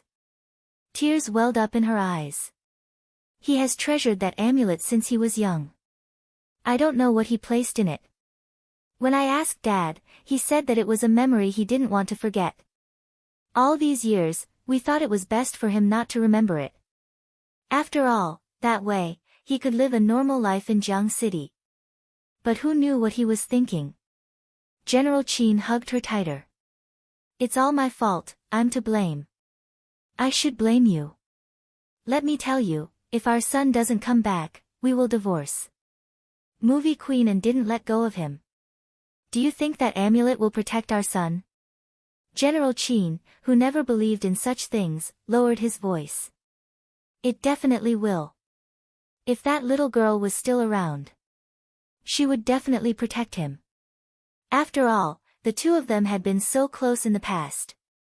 After all, in order to clear Zi's name, he had done so much. No one knew about it. Perhaps, he didn't care about it. When he was young, his son had told him not to catch anyone who knew how to use a computer. At that time, he had treated it as a child's words. Now that he thought about it, it was probably because he liked it too much. Hence, he had thought about it in the future. Yes, because he liked it too much. The first reaction of liking was to protect it. Qin Mo wasn't the only one who thought about it. Bo Jiu too. She had never been so clear about it before. What did she want? It wasn't just to protect that person. It was to protect that person's dream. Since it was a dream, she had to stand in a corner and be clean. Ding, that was the sound of the mall's door being pushed open. At 8:00, some places weren't open yet. Of course, there were still people working. At 8:30, the crowd started to surge. Bo Jiu walked in. The sales lady smiled. Hello, do you need me to make an introduction? The men's clothing isn't on this floor. I know. Bo Jiu stuffed her hands into her pockets and removed her mask. She smiled. But, I didn't go the wrong way. When she saw that face, the sales lady's heart skipped a beat. It was really, really, really, really handsome. Right at this moment. Jiang City, Bird's Nest. The transparent building was 258,000 square meters. There were fans queuing up to check their tickets and enter. There were balloons flying into the sky and three-dimensional cosplayers. Under the camera, it was a cool and spectacular sight. As time passed by, all the units were ready. The director in charge of the live stream directed the floor staff. For the third time, they tested the volume and network. Everything was in place. At 9:00, all the competing teams started to enter. There were 4 teams in this competition. It was like a 2-on-1 battle. The 2 teams that won would enter the finals. They had already drawn lots the last time. Many people were saying that it was fortunate that Supreme Alliance wasn't up against the Japanese. Otherwise, they would have been finished before the competition had even started. That wasn't wrong. However, the Japanese weren't the only strong team in the Asian Cup. Every team that could participate in the competition was at the international level. Many experienced esports fans felt that Supreme Alliance wouldn't be able to go up against them. 9:15 p.m. Supreme Alliance's lounge. Lin Feng glanced up. Still no news. Yun, who was the one who replied. It had never been so gloomy. But some of the fans felt as though they had helped their idols, getting rid of all the people who didn't treat their team well. Shui Yao Yao and Coco looked at a corner, in a daze. It seemed as though they had lost all their fighting spirit. At this moment, the door opened. It was Feng Yi. He didn't look any different from before, his suit still neat. He glanced around the lounge and smiled. Do you guys want to lose before the battle starts? Do you guys not even have a chance to let Little Spade and young Master Qin come back? Of course not. Feng Shang bolted up, his face flushed. Feng Yi glanced at his brother, raising his hand in a gesture that Qin Mo used to do backstage. Since that isn't the case, play well. Don't tell me you can't do it. Who said we can't? Swoosh. Everyone put their hands on it. Feng Yi chuckled. Do you know, once you compete, the people here will be able to see you again. Be it young Master Qin or Little Spade, there will be gifts for you during the official introduction. Take a good look when you enter. Come on, Supreme Alliance, victory! They shouted with tears in their eyes. No one seemed to be able to hear them. This was because they were always like this. When they entered the battlefield, they would always wipe away their tears first. 9:30. Numerous staff members wore their walkie-talkies and work cards. The Western Europe and China national flags rose slowly. The director raised his hand, signaling to the MC. 10. 9. 8. 7. 6. The drumbeat grew louder. 3. 2. 1. Swoosh. The lights lit up. The screen lit up. There was a paragraph of introduction in the middle. They had once fallen into the endless darkness. Today, they came out, vowing to become kings. Their name was Supreme Alliance. Before the crowd could cheer, the image changed, showing the faces of the people in their uniforms. Their voices rang out one after another. Hello everyone, I'm Supreme Alliance's top laner, Yin Wuyao. Hello everyone, I'm Supreme Alliance's middle laner, Rao Rong. Hello everyone, I'm Supreme Alliance's support, Lin Feng. Hello everyone, I'm Supreme Alliance's ADC, Yun Hu. Hello everyone. When this self-introduction came out, the whole place was silent. So many people were looking up at the big screen, listening to the voices of the people they liked the most. Until the final landing point rang out, as though it could ignite their blood. Hello everyone, I'm Supreme Alliance's captain, Qin Mo, whoosh. Almost everyone stood up, cheering uncontrollably. At this moment, the video seemed to shatter, merging back together. In the end, stars flashed. It was a scene from the provincial finals. An assassin in black had killed his way into the opponent's blood pool without any support. Double kill. Triple kill. Quadrikill. Pentakill. 5 consecutive kills, Spade Z. The shoutcaster screamed at the top of his lungs, but no one could hear his voice. When they saw the ID, some of the female fans reached out to cover their mouths. They were touched. Touched that many haters didn't understand. Regardless of what you said in the past. Would you be moved for a moment? That youngster stood in front of the screen, her head lowered. Every time she turned the tide, she would land a critical hit. Would the handsomeness of her fingers moving the mouse be denied just because she was a girl? No, it wasn't. The youngster who walked out from the darkness with a lollipop in her mouth, the one who could kill with her headphones. Chapter 1344. Right at this moment, as though to coincide with the scene, the host in a suit picked up the microphone and announced, "The Hero Asia Finals officially begins." Pa! The light beam shot down. All sounds and images froze. The focus was on the left and right sides. Supreme Alliance was on the left and Theo on the right. Everyone was cheering for the team they supported. A gust of wind blew, causing his black and red uniform to flutter. Another person wearing the same combat uniform walked out from inside. Their eyes were deep, as though they were burning with fire. Some people said that they had all the meaning of youth in them. You and your dorm mates would fight in front of the computer just to watch a match. The youngster you loved hugged you and said, "Look, this is the team I like." You and your bestie can talk about them until the wee hours of the morning under the same quilt. Just when you thought that was the end of life, you would lift your head and see that there was a team that had never aged. Regardless of how many years passed, they would never forget. But now, they were missing 2 members. The 2 that were supposed to be at the front didn't appear. Even though some of them were mentally prepared. But when he saw this lineup, his face went blank for a moment. Some of the audience members who had stood up returned to their seats with disappointment written all over their faces. Some of them had even begun to whisper to each other. Why isn't Almighty Qin here?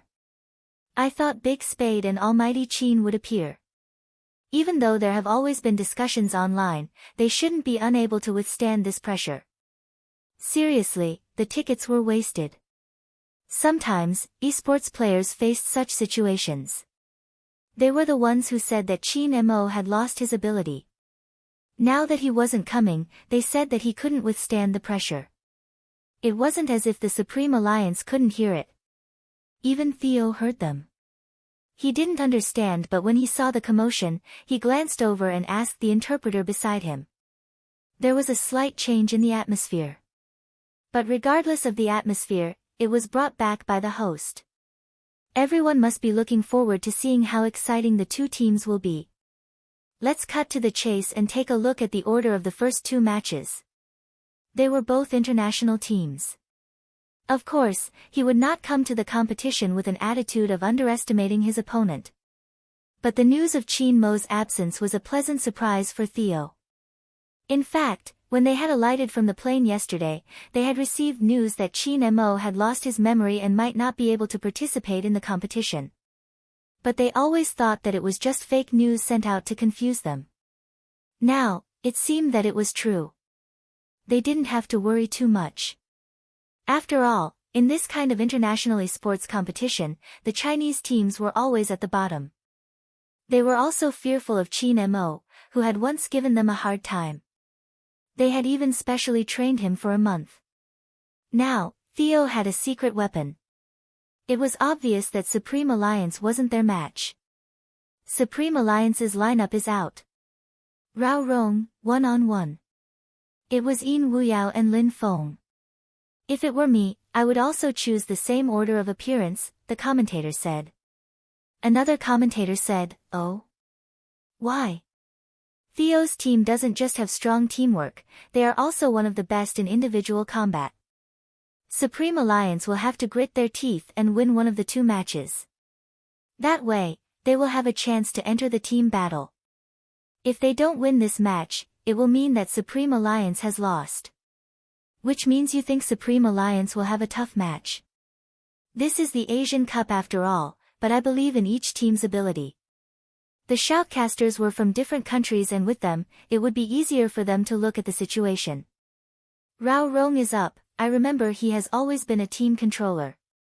Is he really fine in a solo match? You don't know about this. In fact, for a long time, when Rao Rong was in another team, even when he was the team controller, he dealt the most damage in the entire team. That shows how strong he is in solo fights. Moreover, as a starter, it is normal to admit that there is a lot of psychological pressure. Rather than saying that solo fights are a competition of skills, it is more accurate to say that the bigger the competition, the more emphasis is placed on the player's ability to withstand pressure. Theo's solo player doesn't seem to be under much pressure. There is indeed a difference. Theo's lineup has never changed and the first player is used to the rhythm. More importantly, even if he loses this match, with Theo's ability, he has faith in his teammates to win. Rao Rong's situation is different, he has been through so many things and has just joined Supreme Alliance, he might be under a lot of pressure. Soon, the shoutcaster caught sight of the figure on the screen and broke into laughter. It seems like my analysis was wrong, Rao Rong's positioning is extremely skilled. This will be a highly anticipated solo match. Indeed, the moment Rao Rong put on his earpiece, he seemed to have transformed into a different person. As expected of the sole control of the entire team. That was probably the reason Feng Yi had chosen Rao Rong as the first player. That was because no matter what competition he was in, he would never be affected by the outside world. Time trickled by. The battle was getting more and more intense, causing everyone to be very nervous. Very soon, the Supreme Alliance members realized something. Theo wasn't a weakling, he was able to predict Rao Rong's position and deal damage. Anxiety seeped out from everyone's hearts. It was a full 10 minutes of battle. Both of them returned to the city with low HP. Soon, someone noticed a problem. If this goes on, Supreme Alliance will definitely lose. Why? At the end of the day, Rao Rong is best suited as a team controller. The team controller has to coordinate with his teammates to bring out his strongest side. Now that he has been placed in this position, it is obvious that Supreme Alliance wants to win this match. No, it should be said that Supreme Alliance wants to win the first 2 matches.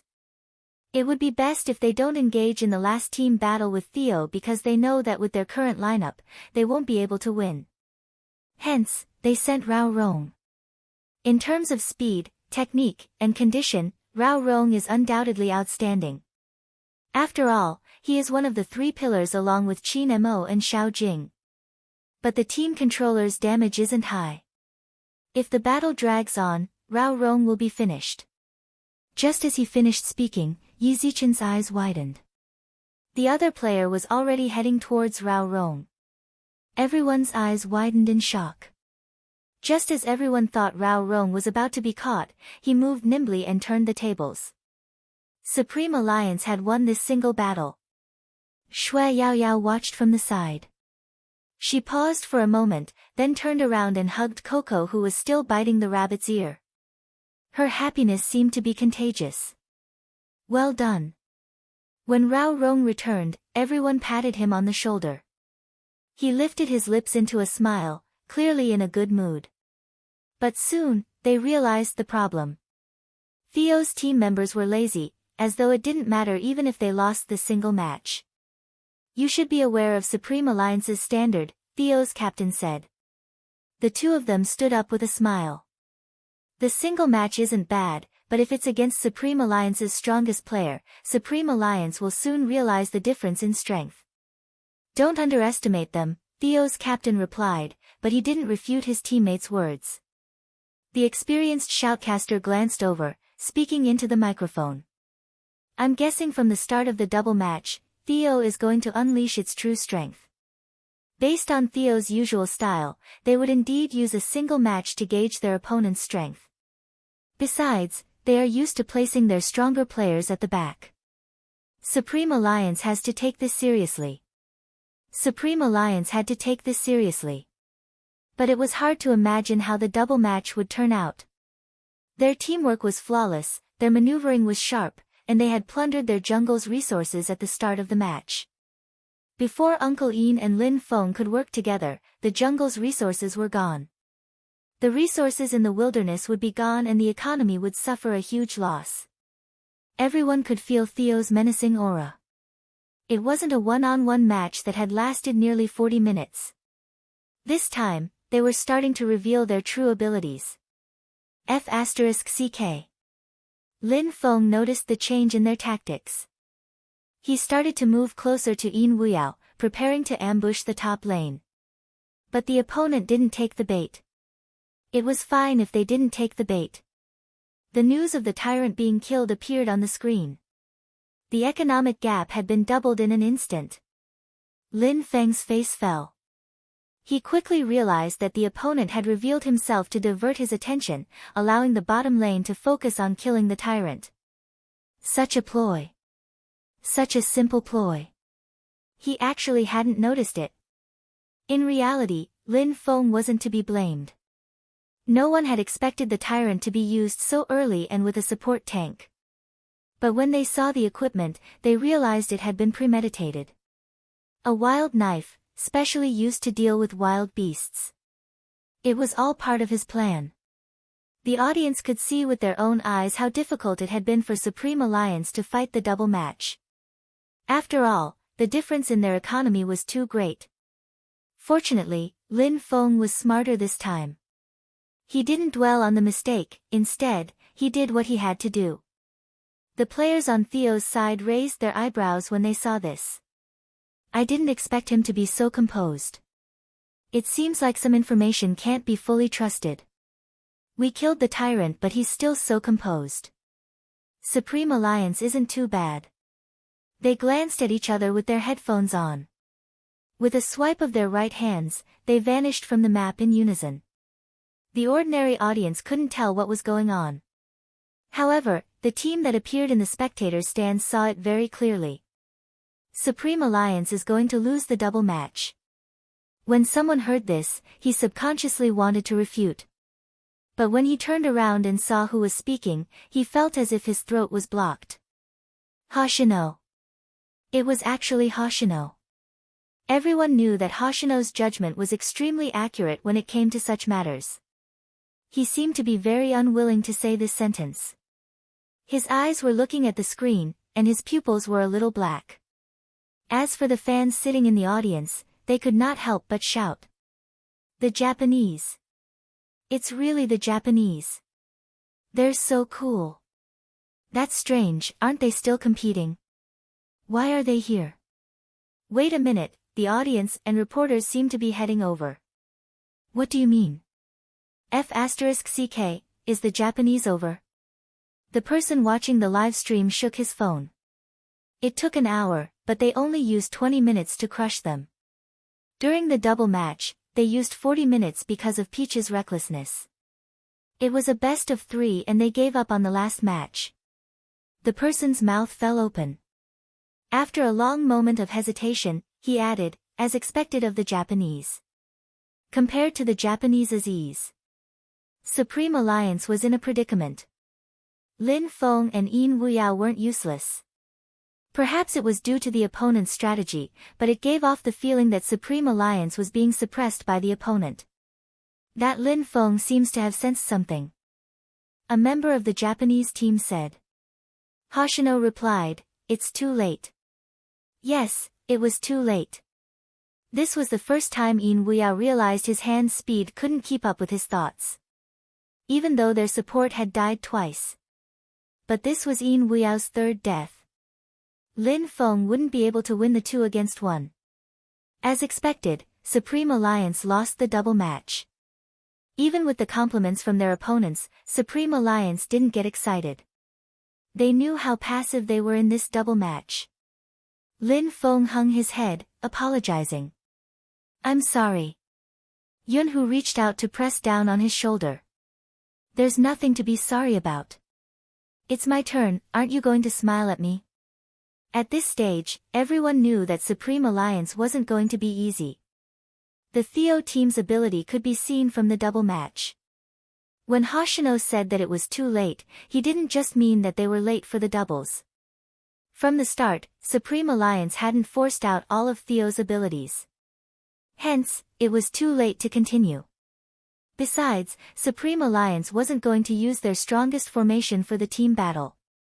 Everyone was worried about whether Lin Qintao's jungler would be able to set up the tempo. Theo's captain smiled. Alright, since Qin Mo isn't around, stick to the original plan, destroy their jungler. That way, they won't be able to retaliate.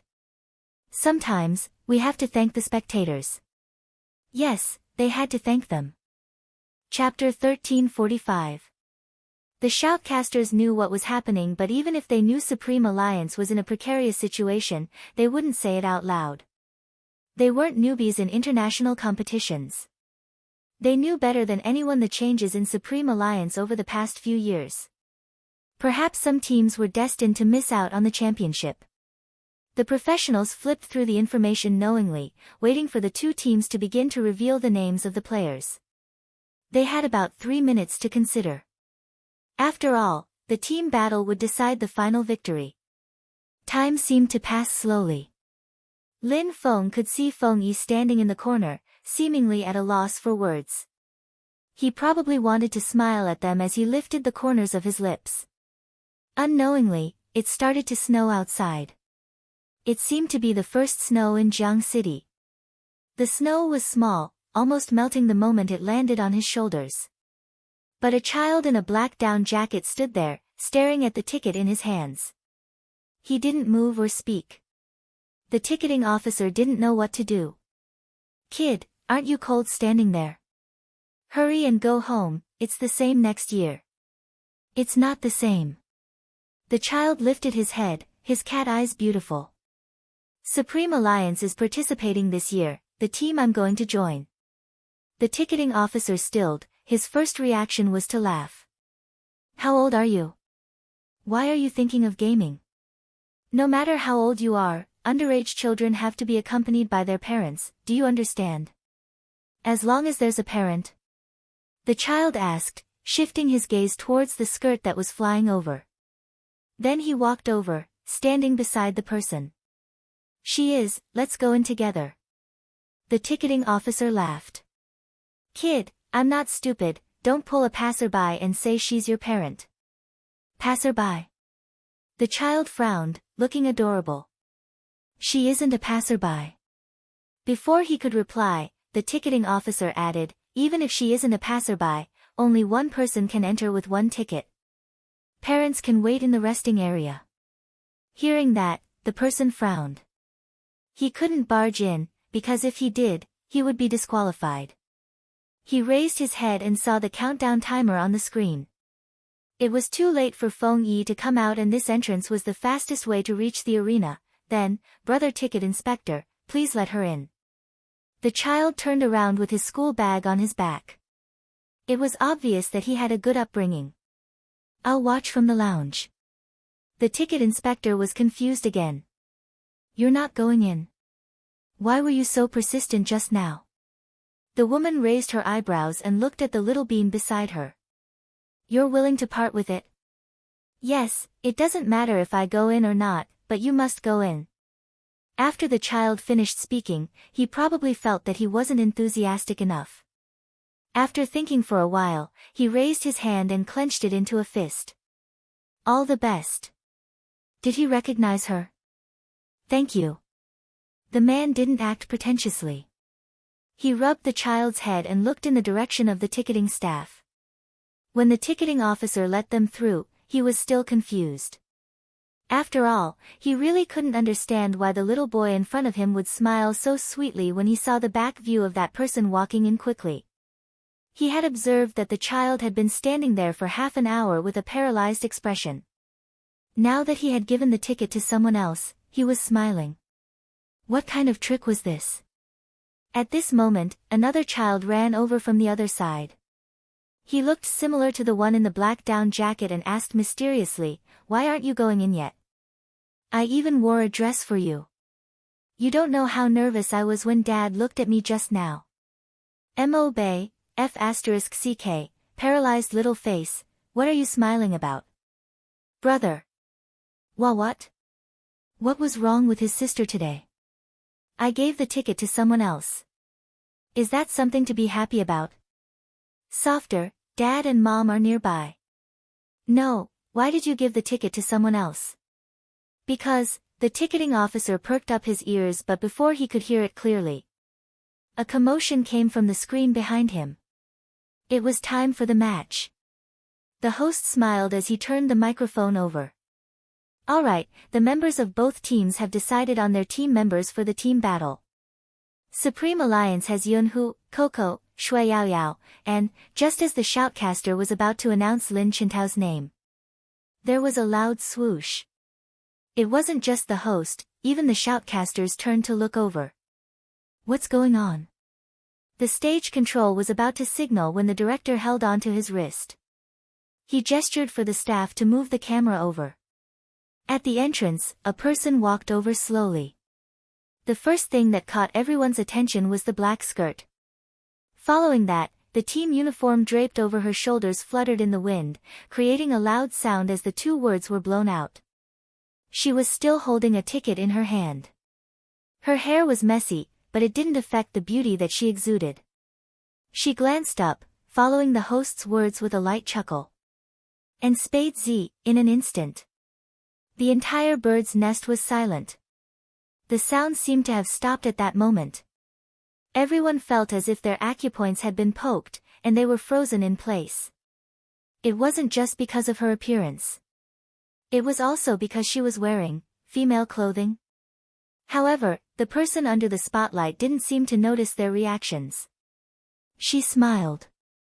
Our captain isn't here today, so I will be leading Supreme Alliance. Almighty Z. We support you. What's the meaning of wearing female clothing? Is she here to apologize? Ignore what they say, focus on the competition. Swoosh. The crowd was out of control. It had been quiet before, but now, there was a huge uproar. There were so many voices that it wasn't possible to identify them. The click rate soared. They couldn't tell anything from the crowd. However, there were more than 1,000 comments in a second. F***ck, what did I just see? My Almighty is wearing female clothing. Almighty Z is so beautiful. Demoness attack. My big spade. I feel like I'm falling in love with someone else. What should I do? Is my hubby that handsome today? Female clothing. I'm drooling. Please give my Almighty some screen time, female clothing. Screenshot, I want a screenshot. There are so many scenes. It wasn't that there weren't any negative comments, but that person just stood there as if she didn't hear anything. Her long dress matched her battle uniform, her eyes were clear, and her side profile was extremely beautiful. The smile at the corner of her mouth made every fan feel that it was familiar, but also different. In the past, she was a mischievous youngster. Her laughter was seductive. Now, people couldn't describe that feeling. But when a few true Spade fans saw her walk to the exit zone, for some reason, they grabbed onto their best friend's hand and burst into tears. It wasn't because they were sad but because they were touched. They knew very well why she had specially worn a dress. In order to make sure that there wasn't a single part of the competition that people couldn't hold on to. Just as she said, she stood there, clean and innocent. Lin Feng wanted to hug her but he retracted his hand. He could clearly hear his words. F***ck, after changing into a dress, I can't bear to do it. I suddenly feel like a beast. Bo Jiu reached out and pulled him back. She hugged him with one hand and patted his back coolly. You're a submissive, you don't have to feel such a burden. Good sister, I'll help you win it back later. Sister. Me? Sister. Lin Feng pointed at her before pointing at himself. He turned to look at Feng Yi. Feng Yi smiled, a relaxed smile that seemed to be reflecting light in his eyes. It seems like I can retire as the temporary leader. With that, he walked towards the committee, speaking in a low voice. The three of them nodded and gestured to the host. All right. The host turned towards the camera. In the nick of time, Supreme Alliance's spiritual jungler, Spade Z, has returned. Hence, they have made some adjustments to their lineup. Supreme Alliance's team members are Spade Z, Yunhu, Lin Qintao, Coco, and Shui Yaoyao. As for Theo's team members, no one was listening to the host anymore. Everyone's gaze was on the person who was about to enter the arena. The number of views online had exceeded 100 million. The director knew what the people in front of the computer wanted to see. Hence, the camera remained glued to Bo Jiu's face. She actually dressed up as a girl. The Japanese had the same reaction. Watanabe scratched his head in frustration. What I want to say is, will I really lose to a girl like me? Why does she look so annoying when she's dressed as a boy? But now that she's dressed as a girl. Ah! How am I supposed to play in the future? I'll pity her. Vice Captain, what do you mean by that? Hoshino didn't look at him. His gaze seemed to be fixated on a certain point ever since she had appeared. Even the smile on his face seemed gentler. Watanabe stilled, grabbing his hair again. I seem to have accidentally found out a secret. Oh. Yusishin arched a brow, a nonchalant smile on his face. What secret did you find out? Watanabe jumped. Captain, as someone with experience, look at Vice Captain's expression when he looks at Spade Z. It's obvious he has something to say. Also, he has never been interested in any team in the past but has always been interested in Supreme Alliance. I used to think it was because of Supreme Alliance's skills but now, it seems like he already knew Spade Z was a girl. Captain, if Supreme Alliance wins this match, will Vice Captain go easy on Spade Z tomorrow? But I won't be able to bear to lay my hands on such a beautiful girl. Can't bear to lay your hands on her. Yusishin laughed viciously. Then you can wait for her to kill you. Watanabe shuddered. For some reason, his captain's smile seemed especially cold. The competition is starting, I wonder how Spade Z is going to play this time. A voice came from the audience. Let's watch. That sentence reflected the Theo team's current mood. They had done their research on Spade Z. After all, she was a dark horse in this year's esports scene. They had done a lot of research on her videos and had a thorough understanding of them. From the way she played, they couldn't tell that she was a girl. When the news had first been released, they had been shocked. Now that they had seen her in person, they looked back at themselves. Did Supreme Alliance pick their members based on their looks? Why were they all so beautiful? But regardless, their strategy wouldn't change. They would destroy the opposing jungler. Besides, according to tradition, Spade Z would probably choose an assassin with an invisibility ability. That was the conclusion they came to from the data.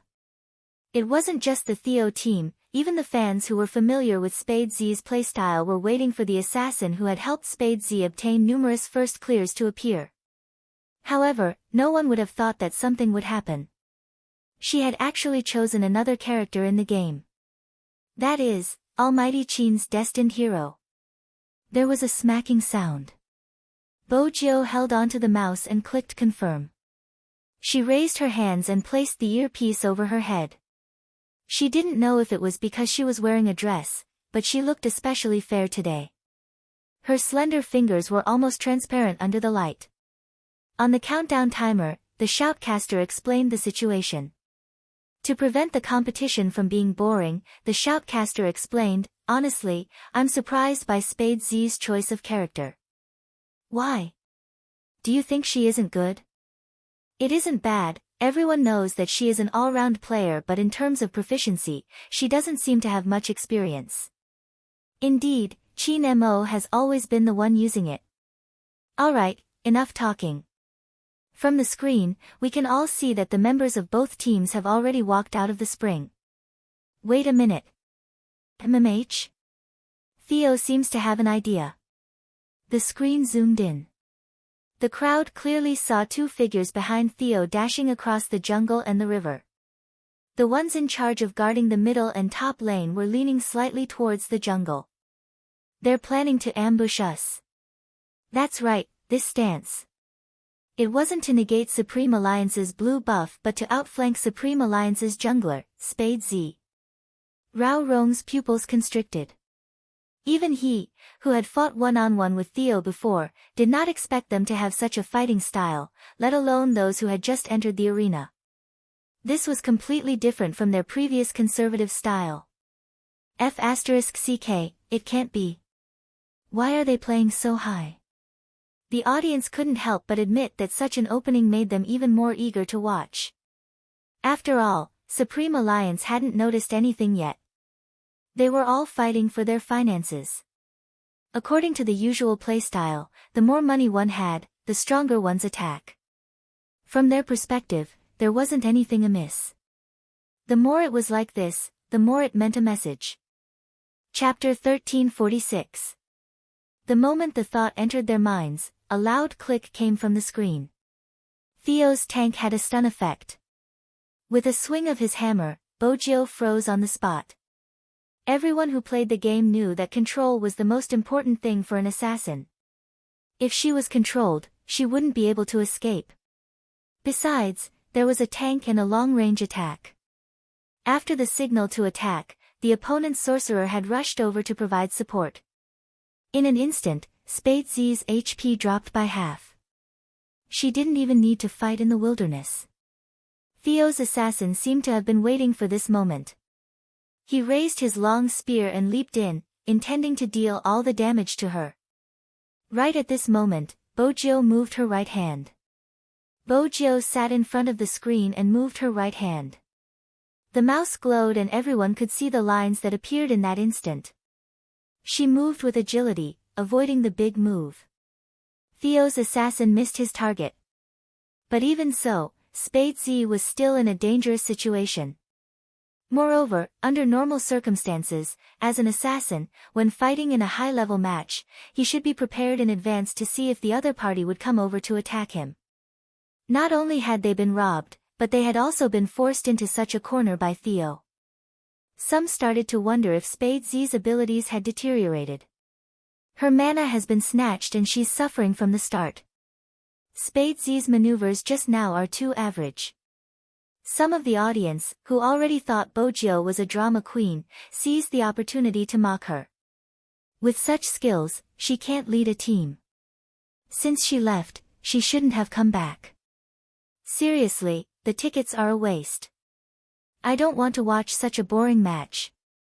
Unlike the audience, the fans were really anxious. They leaned forward, worried for Bojo. On the screen, her HP was getting lower and lower. It can't be.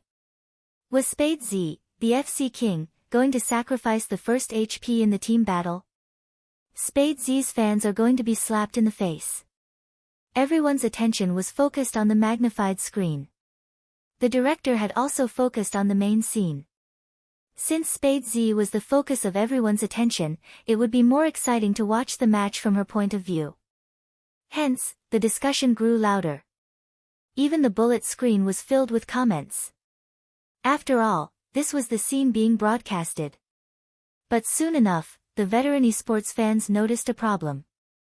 Why wasn't anyone helping Spade Z? Supreme Alliance wasn't at this level. Even if Shui Yao Yao was a newbie and didn't know how to support. But what about the others? Was this Spade Z's commanding skills? You don't even send a signal when you encounter a problem? Isn't he a little too arrogant?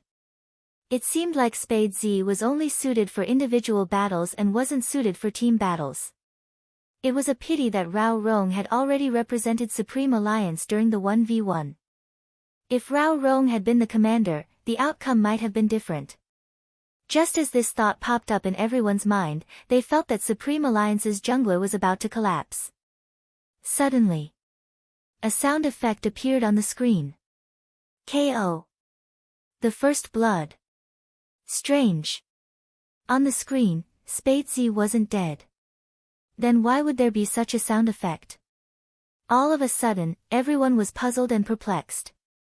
They didn't understand what was going on. Soon, the big screen gave the answer. It was the support on the other side of Theo who was only planning to reinforce the troops. Heavens!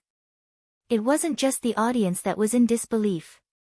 Even Theo's captain was shocked. How did this happen? In an instant, the situation turned chaotic. Bojo, who was sitting in front of the computer, slid her right hand and moved nimbly. She retreated to the bottom of the turret with a low amount of HP, just in time to feed herself a blood pack. But this was not the point. The point was that people could clearly hear the 3 words spitting out from her thin lips, "Alright, retreat." The next second, the bullet screen went crazy. F***CK, what exactly is going on? Please explain. I can't believe my ears, was my big Spade giving an order? The netizens weren't the only ones who had this question, even the audience was confused. When the replay was shown, the audience realized that Spade Z hadn't been caught in the jungle. That was when they realized that Spade Z hadn't been ambushed. Instead, she had sensed the opponent's intentions beforehand and had sent a signal to the entire team to attack Theo's support. Hence, when the opponent had come to their jungle, she hadn't reacted on purpose. She had wanted Theo to take the bait and assume that she had been controlled. That way, they would focus on killing her or guarding against reinforcements. However, they hadn't expected that they would be hiding in the bushes to ambush the support. F***CK, this trick of luring the tiger away from the mountain is too good. She didn't just take the first HP, the entire jungle on Theo's right is empty. My almighty Z is telling the opponent that if he dares to use his blue, I'll get my teammate to take the first HP and clear his entire jungle. That's amazing. It was indeed unexpected. No one had expected such an outcome. If one thought about it carefully, one would realize that such a plan to lure the tiger away from the mountain was not something that just anyone could pull off. Firstly, one had to be clear of the opponent's intentions and make a certain level of judgment. Next, one had to have precise positioning to ensure that one would be able to buy time for one's teammate and ensure that one wouldn't die. It was a difficult feat that not many could pull off. It's so cool. That was so cool. The people who had been mocking her kept their mouths shut after witnessing this scene. They were clear on one point. It wasn't that Spade Z's fans had been slapped in the face, but they had been too biased. This seems to be the first time Spade Z has used such a method to start a match. The shoutcaster was a professional. It's novel and impressive. The other person chuckled. Indeed, I'm not sure if you have noticed, but she has completely adapted to her role as a team leader. Using such a method to take the first HP is in consideration of the overall situation. She is now an assassin and also a team controller. I don't know why, but I can see Qin Mo's shadow in her. Honestly, if I were to participate in a match now, they would be the opponents I wouldn't want to face. They are too strong, be it individual battles or assisting the team. In the past, Spade Z's advantage in this aspect hadn't been revealed yet. I reckon Theo's side wouldn't have expected her to use such a method, using herself as bait to allow the team to take the first HP. This is completely different from the way she used to sweep the opponent's jungle alone. It wasn't just different, it was a huge blow to Theo's head. But this alone wasn't enough to secure victory. After all, Theo's skills were obvious. But it had to be said that the mistaken strategy was a huge blow to them. They couldn't stay in Supreme Alliance's jungle any longer. One of the towers in the bottom lane had been destroyed and they had to return quickly. Shui Yaoyao from Supreme Alliance's middle lane and the experienced Yun who had already gathered over. Hence, they had to flee. Right at this moment, the figure that was supposed to be under the tower suddenly darted over. She cut off the back line sorcerer that was trying to retreat. K.O. Dumbfounded. Everyone was dumbfounded. They hadn't expected Spade Z to rush out with less than half of her HP. Wasn't she courting death? Even if she killed someone, she wouldn't be able to escape. Theo's reaction was swift. Just as he was about to destroy the other party, the figure held a wine flask and with a flash of her sword, she was back under the tower. First skill, displacement. F***CK, that maneuver is amazing. That's the true meaning of first blood. Is my big spade learning from Almighty Qin? He retreated instantly after killing someone. The crowd was getting out of control. They had never seen it before. In the Asian Cup, China had never achieved such an amazing result. This time, even some of the haters were silenced. They couldn't be haters. Her maneuvers were too heaven-defying. The atmosphere on Theo's side was starting to change. They had assumed that with the information they had, they could deal with Supreme Alliance. It was the same even if Spade Z was around. But now, they realized that the information they had was just information.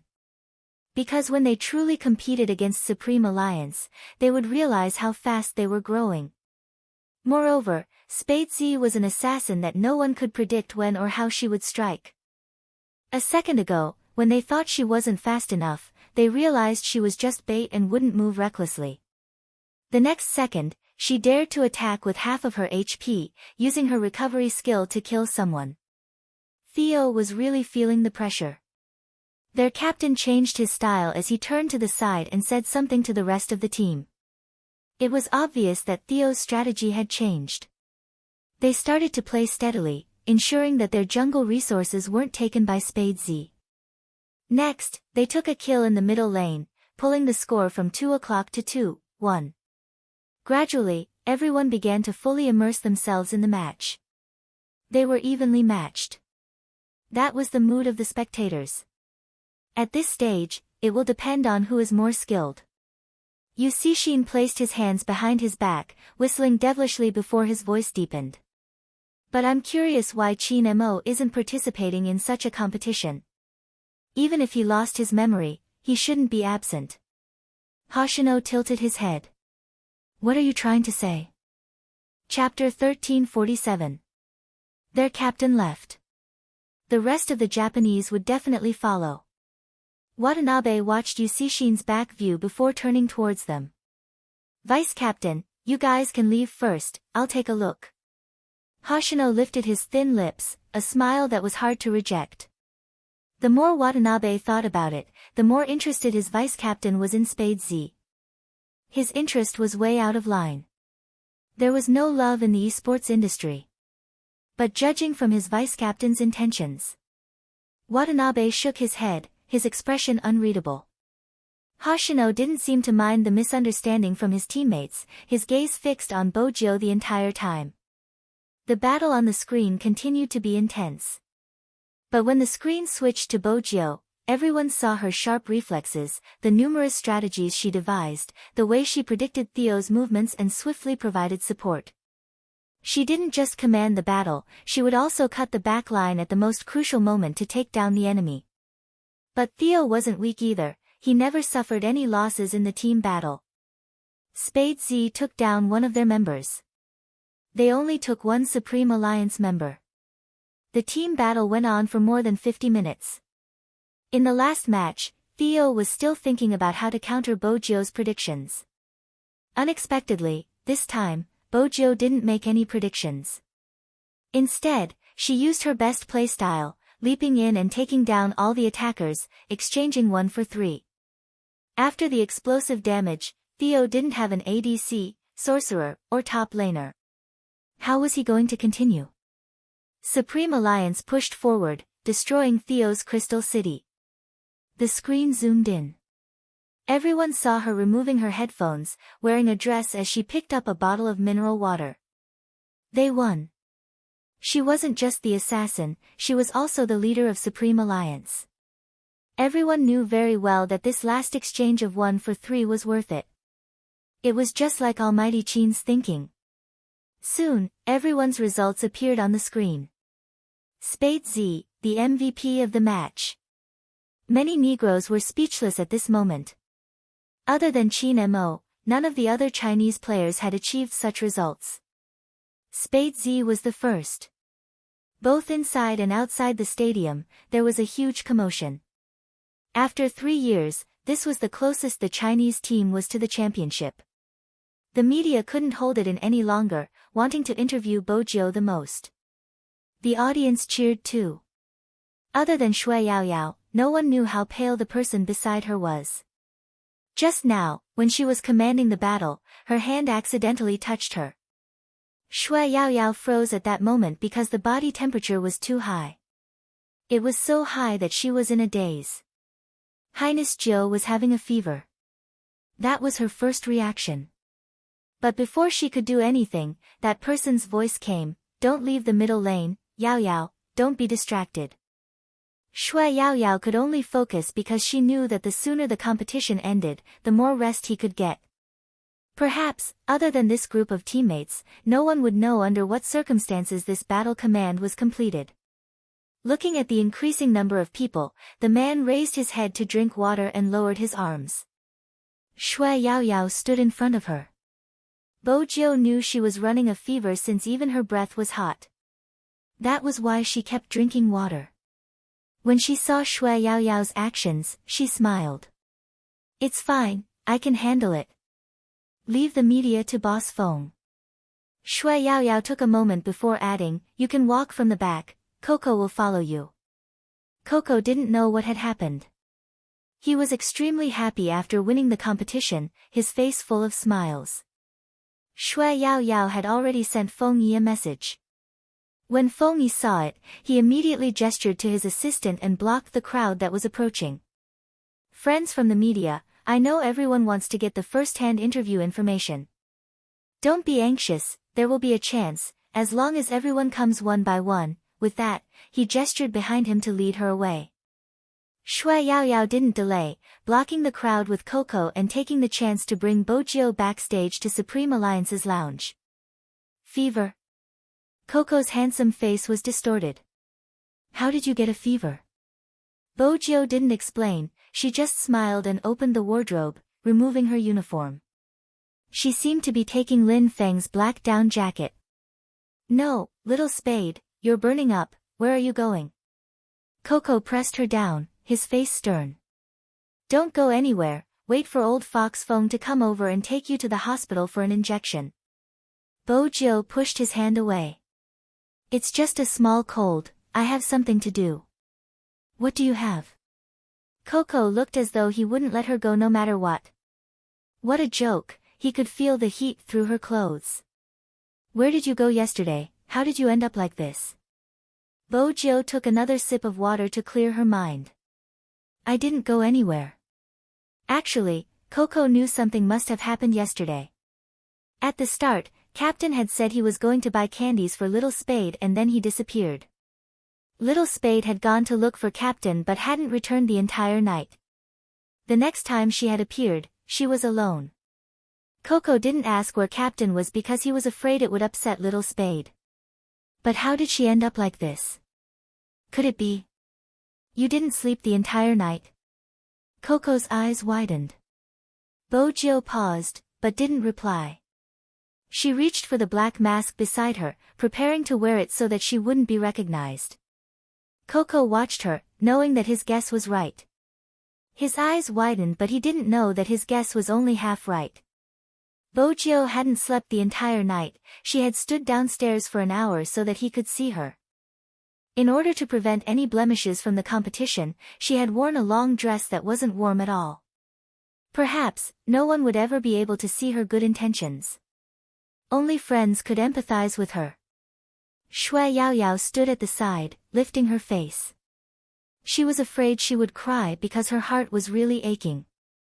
Coco wanted to call Feng Yi because he was the only one who could persuade Little Spade to go for the injection. But when that person reached out and held onto his wrist, saying, Coco, I have to go now, I have to go to Brother Mo's place before I lose him again. He couldn't make the call no matter how hard he tried. He knew he shouldn't stop her. Bojo smiled. With the mask on, only her dark eyes could be seen. The long black down jacket covered her figure perfectly. She wasn't acting out a drama, Bojo knew she had to get better. But the more she walked, the heavier her breathing became. It was only when she stopped that she realized her body couldn't handle the high fever. Gradually, the voices in his ears became indistinct. All he could hear was more and more noise, as if the media had barged in. At this moment, she heard a voice from the other side. Hoshino. It's Hoshino, why is he here? Hoshino glanced at them, reaching over with one hand, silently tossing a bottle of medicine over. Bojo caught it, watching as he stood there, intentionally shielding her. She turned and walked towards the emergency exit. The media wasn't aware of her actions since Hoshino was a hot topic, all their attention was on his face. Hoshino smiled faintly as he answered the reporters' questions. When Feng Yi walked over, he nodded, stuffing a hand into his pocket, brushing past him. Feng Yi was a smart man, he could tell with one look that Hoshino had taken over his job. The two of them walked towards the lounge together. When there was no one around, Feng Yi said, "Thank you." Hoshino paused, breaking into a smile. "It's nothing. From the information I received, Hoshino isn't someone who would do such a small thing." Feng Yi was indeed the smiling prince. Hoshino was still as elegant as ever. "It seems like Boss Feng's information is wrong, I'm a caring person. Besides, I'm looking forward to tomorrow's competition, I wouldn't want my opponent to be held back by such trivial matters." "Just an opponent?" Feng Yi didn't beat around the bush, going straight to the point. Hoshino lifted his lips. "It seems like everyone knows I like Z." "That's right, she isn't just an opponent, she's my family." "Family?" Feng Yi didn't understand. He had assumed that Hoshino's actions were all because of love. But the moment he said the word family, Feng Yi wasn't sure. At the same time, in a building in the west of the city, Fan Jia started the countdown. There were 4 hours left. The person in front of her belonged to her. But there was something that made Fan Jia frown. Since this morning, he had been standing in front of the window without saying a word. No matter what she said, he would only reply with 1 or 2 words. Sometimes, he wouldn't even speak. Fan Jia hated this situation. The more she thought about it, the more she realized why he was standing there. Who was he looking at but didn't see? She clenched her fists, testing his reaction again. She could tell that he would do everything she said. Fan Jia was happy again. Just as she was about to leave, she saw him looking out of the window. There was actually a taxi parked there. The person who got out of the taxi was wearing a knee-length black down jacket. He raised his head and looked in their direction. Then he strolled over to the Lamborghini that he had never driven away before. Fan Jia didn't know it was her at first. But she noticed the glint in Qin Mo's eyes the moment she appeared. Fan Jia was really jealous. She was standing right in front of him. But he didn't even look at her. She had assumed that was his personality. But now, it seemed like it wasn't enough. Then she would end everything prematurely. Fan Jia's gaze darkened, meeting the figure outside the window. Bo Jiu wasn't aware of the situation upstairs. She couldn't keep standing outside since she had to consider her health. Hence, her first reaction was to get into the car. When little Blackie heard her voice, he immediately said, "Master, your little vixen is still upstairs, she hasn't come down. Don't worry." Bo Jiu felt much more at ease after reaching here. But now, she wasn't worried about the Almighty leaving. Instead, she was worried about the time. The time was getting closer and she couldn't think of a better way to help the Almighty regain his memory. If Bo Jiu tugged open her collar, leaned her head against the steering wheel and drank a fever pill. But even then, the AI system in the car detected her high body temperature. Little Blackie's voice rang again. "Master, the report shows that your stamina has reached its limit. As the Fifth Avenue's racing god, I have to use my professional knowledge to inform you that you need treatment." "Oh, why isn't Grandfather Butler around?" "If he was around, he wouldn't allow you to act so recklessly." Bo Jiu didn't reply, maintaining her position. Little Blackie started to panic, flashing its lights continuously so that someone could see it. It was sending a signal. Upstairs, Qin Mo stood in front of the window. He had thought that after that person appeared, he would soon see that face that made him feel peaceful for some reason. 5 minutes passed, but she was still in the car. Qin Mo tapped the side of his long legs, feeling uneasy. He wanted to head downstairs. Fan Jia noticed the change in his emotions, chuckling lightly. "Brother Mo, where are you going? Who's going to protect me after you leave? They are still watching me, the moment you leave, I don't know if there will be snipers shooting." These words were indeed effective. Because Qin Mo had one hand in his pocket, and he stopped there. But his heart and actions were far apart. It would definitely hurt. The moment Qin Mo paused, his chest felt as though it was being torn apart. He leaned against the wall, his fingers gripping the amulet, as though that was the only way to alleviate the pain. Seeing this, Fan Jia wanted to take the chance to take the amulet away. She hated this amulet to the core. Besides, this was Qin Mo's weakest moment. The last thing he relied on was gone. He probably wouldn't be paying attention to Z like before. With this thought in mind, Fan Jia reached her hand out and added a voice message. "Brother Mo, are you feeling unwell? I know this is a gift from me and it's very important. I'll keep it safe for you. You'll break it." Qin Mo's eyes turned bloodshot. He wanted to move his hands several times but there was always a voice telling him not to hurt the person in front of him, to protect her. That voice was like a curse, imprinting itself in his mind. Fan Jia saw this and knew that the last step of the hypnosis was about to be completed. She smiled, wanting to take the amulet away. But just at the moment when she let his hand leave the amulet, he was shocked. She didn't know why his hand was raised. There was a tearing sound. Chapter 1348. When she had heard the tearing sound, Fan Jia had been secretly delighted. She had finally gotten rid of this thing. But when she saw the thing on the ground, her expression changed. It was a photo. The photo should have been taken with a Polaroid. The colors were bright. In the photo, the sun was shining brightly. A little girl wearing a tiger costume was pouncing towards a little boy. She was smiling beautifully, as though she had been dipped in sugar. The little boy was very cold, and his expression was hard to describe.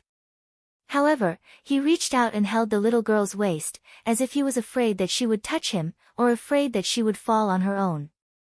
Even the corners of his mouth were slightly pursed, but it was not because he hated her, but because he felt a little helpless. His eyes were filled with tenderness.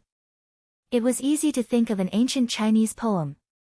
The first time a concubine's hair touched her forehead, the drama of folding flowers in front of the door. Her husband rode a bamboo horse, circling the bed to play with green plums. In reality, this wasn't the main point of the photo. Under the photo, there was a beautiful sentence written in block letters. If God exists, I hope this idiot wearing a tiger costume can live a peaceful and happy life. So this amulet, from the day he had gotten it, hadn't been for him to pray for his own blessings. All these years, the treasure he had kept with him was for another person's blessings. In that instant, Fan Jia was filled with hatred. Her first reaction was to destroy the photo. But that slender, fair hand was one step ahead of her, pressing down on the photo, allowing her to raise her leg and step on his index finger. Fan Jia had used a lot of strength.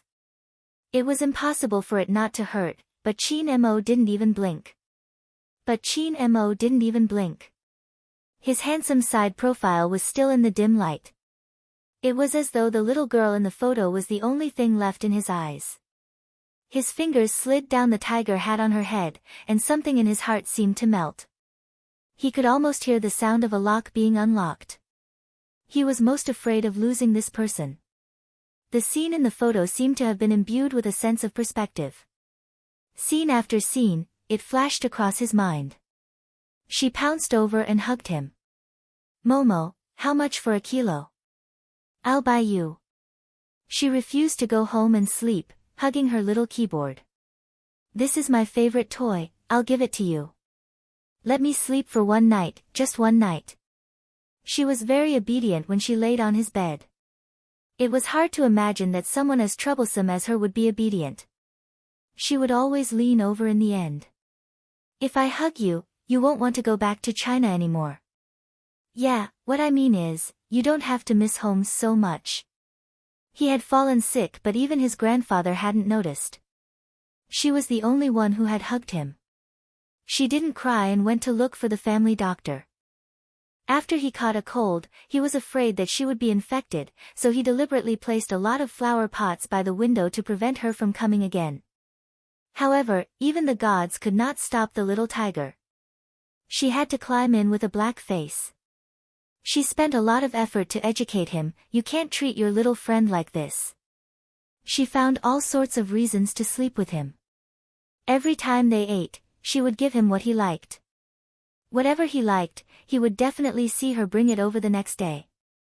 Even though her grandfather didn't know what he was interested in, she knew it clearly. The way she smiled, the way her eyes turned red, the way she would press him against the wall after she grew up, the way her lips curved slightly. She had never been anyone. She had always been that idiot who had treated him as a girl. Fan Jia sensed his abnormality. She wanted to speak, trying to use words to hypnotize him. But what she didn't expect was that before she could open her mouth. Swoosh! A poker card flew over, cutting her face sharply. Fan Jia's face turned pale. She watched as the person stood up slowly with the photo. Even her eyes were trembling. She couldn't believe it. No one could decipher the hypnosis. This was impossible, absolutely impossible. But the coldness emitted from the man made Fan Jia truly feel fear. The poker card in his fingertips slashed at her again. This time, it cut her wrist. Fang Jia had never been so close to death. She could tell that he really wanted to kill her. The moment he walked out of the light, Fan Jia knew that she was doomed. That wasn't the gaze of someone who was controlled by hypnosis. Instead, he used to be cold, aloof, and aloof. Fan Jia took a few steps back. To her, he wasn't a god, but a devil. The way he looked at her did not have a single trace of warmth. It was as cold as when he had first exposed her. His indifferent tone was as cold as when he had first exposed her. You want to imitate her? That time, Fan Jia had almost been unable to escape. Because of that, she hated Z even more. She had thought of many ways to kill her. But that person had always been like this, haunting her like a ghost. Fan Jia gritted her teeth and took a deep breath. I did everything because I like you. Why can't you pity me? Qin Mo's voice was calm. After killing someone and snatching their things, you still say you are pitiful?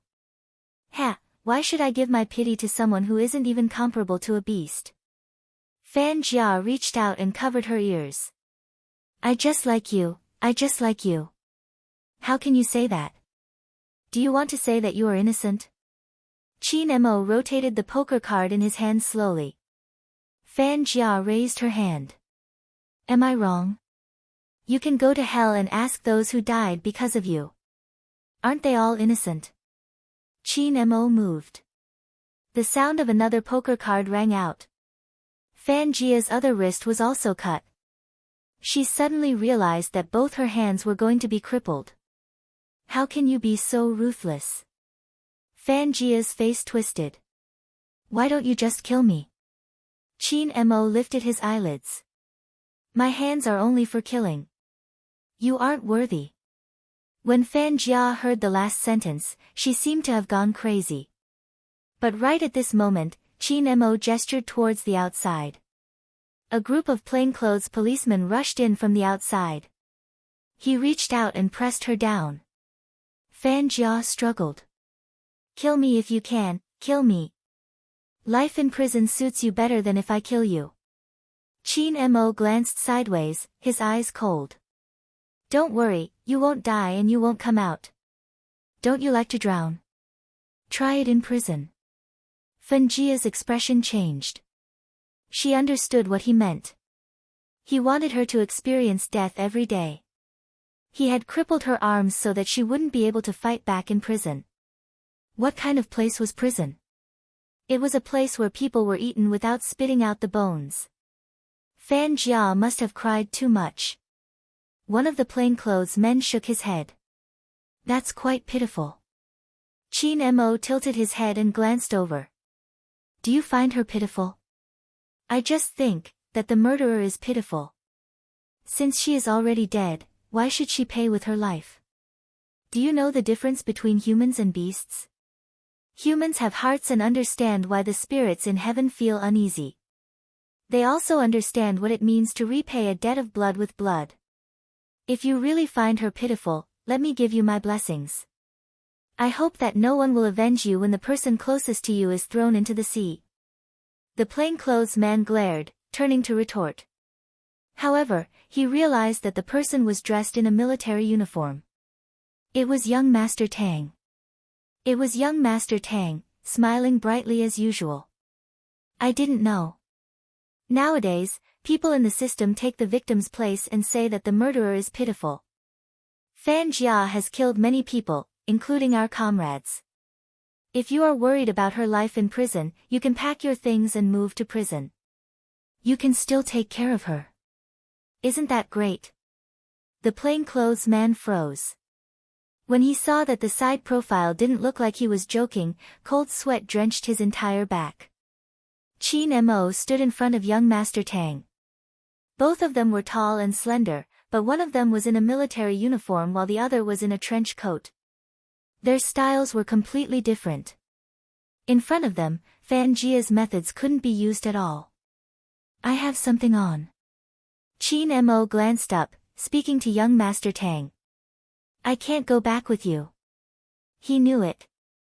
Young Master Tang reached out, caressing his temples. How many days? After the Asian Cup. Qin Mo's voice didn't change. Young Master Tang arched a brow. You know I'm in charge of this case. If it had been someone else, he wouldn't have reacted in such a manner. Who else would want to arrest me other than you? Qin Mo's tone sounded as though he was talking about the weather. Young Master Tang laughed. Young Master Qin, you are mistaken. Do I look like someone who would kick someone when they are down? Qin Mo was nonchalant, but his gaze was fixed on young Master Tang. Young Master Tang seems to have misunderstood yourself. His gaze didn't escape young Master Tang's eyes. Besides, Qin Mo didn't intend to hide it. Forget it, just treat it as my gift to Zi's dowry. Young Master Tang moved to the left and opened up a path. At the same time, the plainclothes officers also put away their guns. Fan Jia didn't want to be locked up in jail, she would rather die. But there was always reincarnation. Just like what young Master Tang had said, someone had to do something for the souls who had died unjustly, for those who had their possessions taken away, to receive justice. Of course, selfish people would always find excuses for themselves. They would distort the truth and lie. When they were young, they would claim other people's possessions as their own in order to gain attention. When they grew up, they could live with a clear conscience even after causing someone's death. Anyway, they would be forgiven after a long time. Anyway, there would be a whole bunch of people who would offend them. But similarly, in this world, there would always be a group of people who knew to be in awe. Just like what Mandela had said, if the sky was dark, they would survive in the dark. If they didn't have the strength to shine, they would curl up in the corner. Don't defend the darkness just because you are used to it. Don't be proud of yourself. Don't mock those who are braver and more passionate than you. We can be as lowly as dust but not as twisted as maggots. The sky would always brighten. No matter how dark it used to be. In the past, Bojiu wouldn't have believed this. Because when she was alone, it was too hard. No one could understand what she was saying, much less understand why she was disappointed. But in the end, there would always be someone who would hug her gently when she was sad, asking her in a low voice, "Are you an idiot?" Bojiu felt that she would never be able to find such a person, so venomous and gentle. She had thought about it many times. A pure white person couldn't be a light source. Because they were too weak, they couldn't withstand the slightest wave. Unlike that person, who was like the Kunlun Mountains. Not only could he light up the lights, but he could also create the shadows of the sun and moon. Hence, she liked him so much. Bojiu knew that she was losing consciousness. She leaned her head against the steering wheel, feeling a little angry. Just as she was about to move, she realized that the car door had been pulled open. The next moment, there was a slightly cold embrace. Bojiu couldn't open her eyes, but her nose worked. The familiar peppermint and tobacco scent made her feel that she was in a daze from the fever. That was why she had the illusion of being hugged. Or perhaps she missed someone too much. That was what Bojiu told herself. Her forehead was pressed against a slightly cold object. The next moment, he hugged her tighter. Before she could figure out what was going on, a familiar voice came from beside her ear. A familiar voice entered her ears. Little Bojiu. MMH? He was calling her name. Are you an idiot?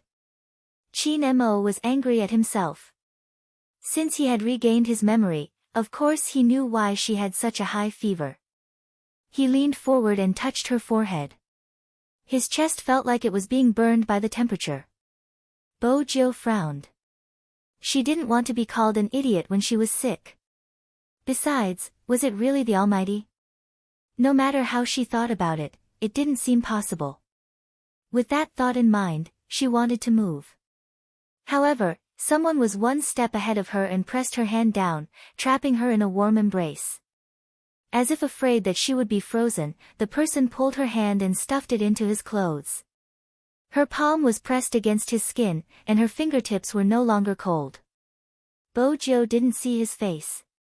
She didn't know that the high and mighty young Master Qin was using such a method to warm her up. The only person who knew was the Lamborghini, little Blackie. It really couldn't see anymore. What surprised it was that the devil usually looked cold and didn't smell like a human. He actually used such a method to warm up his master. It must be cold outside. He grabbed her hand and stuffed it into his clothes. It was to make his master feel better. *CK, even it believed that the devil had true love for its master. It was indeed true love. Because faintly, there was a soft, faint voice. I'm sorry. Chapter 1349. It was hard to imagine the almighty devil apologizing. Little Black felt that it was frightened. The intelligent system's ripples were a little shaky. Little Blackie. Suddenly, he was called. The car paused, pretending to be unresponsive. Chin Mo reached over and placed Bojio on the passenger seat. He held the steering wheel with one hand and arched a brow. Are you intending for me to pour a bucket of water on your car? Little Blackie couldn't pretend anymore. He turned on the lights immediately. Chin Mo's voice was calm. Find the nearest hospital. Lock onto the hospital now, straight line distance. Before Little Blackie could finish his sentence, the Lamborghini sped towards the asphalt road like the wind. It was uncomfortable to have a fever. Especially the joints like the knee, it was especially sore. The fever spread from the inside out. She felt cold and hot all over. Bojio's consciousness wasn't clear. The Lamborghini didn't stop at a large hospital. It wasn't dark yet and there would definitely be a lot of people. It was a clean and large clinic in a small district. It looked high-end and the equipment was complete. But at this hour, it was either a child or an elderly person. It was rare to see someone carrying a person in. But probably because of Chin Mo's height, the person in his arms didn't seem sick. Instead, she seemed to be asleep, wrapped in his jacket. The medical staff couldn't help but glance over. After all, they might see handsome people occasionally, but this was the first time they saw someone with such an aura. He was cold and aloof, but he was very polite. But what was surprising was that ever since he entered, he hadn't put the person in his arms down. He even took the thermometer from the nurse and turned to take the youngster's temperature. 39 degrees, the fever is quite severe. The nurse glanced at the thermometer. It's best to do a blood test to see if there's any inflammation. Chin Mo replied. He carried Bojio and walked to the window on the second floor. During the blood test, he had to give her an injection. But Bojio refused to extend her hand. Chin Mo looked at her furrowed brows, kissed her palm, and said, "Be good." That familiar voice probably had an effect. Bojio loosened her grip and the blood test was successful. The nurse took a look and said, "He needs an intravenous drip. The patient has a history of asthma. Is there any medicine for allergies?" "No," Chin Mo replied, not forgetting to place his hand on Bojio's forehead as though he knew it would make her feel better. When the nurse saw this scene, she really wanted to take a picture of it and send it to her boyfriend so that he could take a good look at it. When dealing with handsome people, the nurse's tone would definitely be very good. Your bed number is 0271. Here is the doctor's prescription list. I'll go over after I'm done. Chin Mo thanked her. His back view was still so captivating that people couldn't help but stare. The medical staff all gathered together. Who is this? You're not from this district, right? Why haven't I seen you before? I don't know. I think he's even more handsome than a celebrity. Too good looking. It's a pity that he's already taken. It was not hard to hear the regret in his voice. Chin Mo acted as if he hadn't heard anything and walked into the ward. No matter how high-end a clinic was, it wouldn't have its own ward. There were 2 beds in one ward. The bed inside was already occupied. It was a little boy who was immersed in drinking yogurt. His mother was nowhere to be found. She was lying on the bed and receiving an intravenous drip. Chin Mo leaned over and placed the person in his arms on the other bed. Only then did the medical staff clearly see the face of the person he was holding. They were momentarily stunned. The face was so beautiful that it was hard to tell whether it was a man or a woman. Because of the fever, there was a faint flush on her cheeks. It was rare to see such a beautiful woman when she was sick. However, they could still see that she was extremely uncomfortable. Her thin lips were slightly dry and her hair was stuck to her forehead. Her brows were still furrowed. The nurse brought the medicine over for the intravenous drip. She didn't understand why such a beautiful person wouldn't cooperate with the needle. Chin Mo saw it and turned his body, allowing Bojio to lean into his arms. Then he lifted the person's right hand. Be good, you'll recover. The nurse was amazed. It wasn't her imagination. It seemed that the sick woman would only lower her guard in front of her boyfriend. However, she had been in the clinic for a long time and rarely saw such a patient boyfriend. Honestly, this was the first time she had seen such a patient. The little boy, who was also suffering from the flu, had been watching from the side. Coincidentally, his mother came in. He sat up straight and leaned over. Mom, that big brother's coaxing tone is similar to yours. The little boy's mother felt that her spoiled child was hopeless. She knew that the man beside her must have heard it. She turned her head and was about to smile apologetically. The person in his arms seemed to be very uncomfortable. She wanted to move the hand that was holding the intravenous drip. However, he held her down. His tone was calm, but it wasn't hard to hear the gentleness in it. Are you uncomfortable? Bear with it for a while more, the infusion will be over soon. The little boy saw this and shook his head. No, it's not the same. If I moved, you would have beaten me up.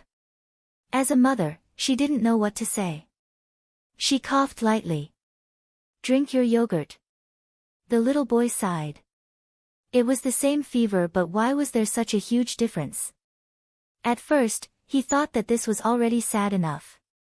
Unexpectedly, the handsome big brother peeled a piece of candy and fed it to the patient in his arms. The little boy raised his head. Mom, I want to eat candy too. His mother, who was accompanying him, suddenly felt helpless. Were all the young people in love like this? They were even more meticulous than her own child. Why didn't she find someone like this? Fortunately, the little boy was almost done with the infusion. It was just a short half an hour. The mother and son suffered a blow that they had never experienced before. The little boy glanced over. Mom, I'm not a troublemaker. My dad never treated you like this when you were sick. Your dad is a heartless. The mother paused and laughed.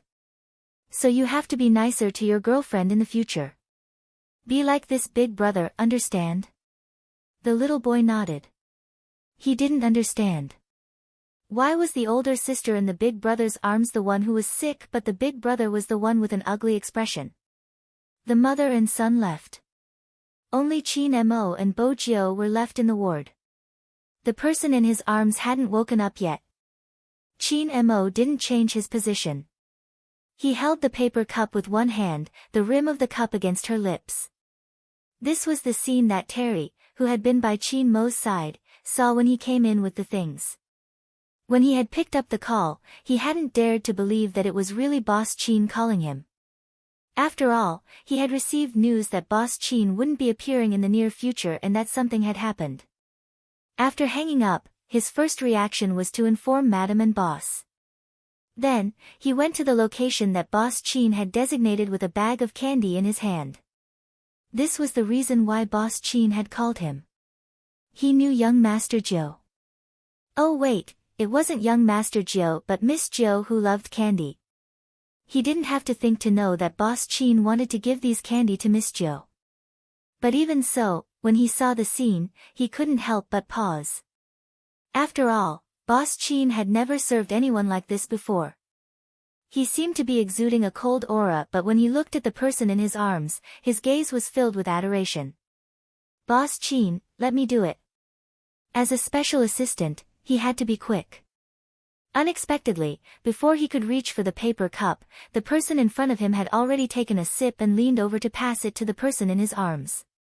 It was as though he didn't exist in the room. Honestly, was he just a sugar bearer? When he realized that he might become a third wheel, the smart assistant placed the candy down and didn't say anything else. He closed the door and stood there, waiting for Boss Chin to buy something for him before entering.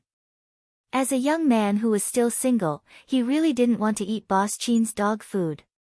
The sky outside gradually darkened.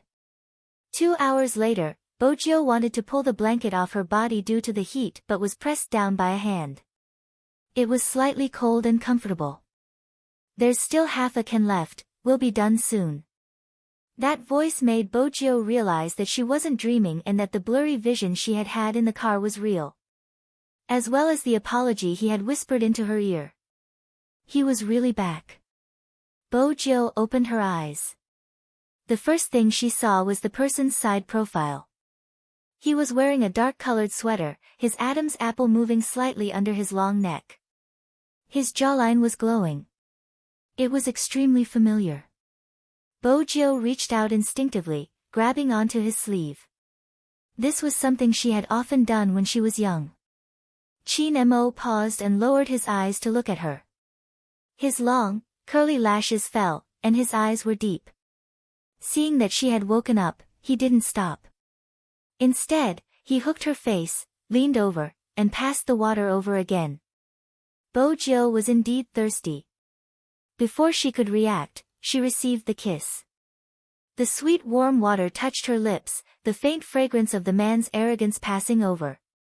It was slightly cold and soft, like touching ice cream. It melted in his mouth and tasted sweet. This was the feeling she had every time she kissed the Almighty. It was an addictive feeling. It was a pity that he wasn't kissing her, he was feeding her water. He left after a touch.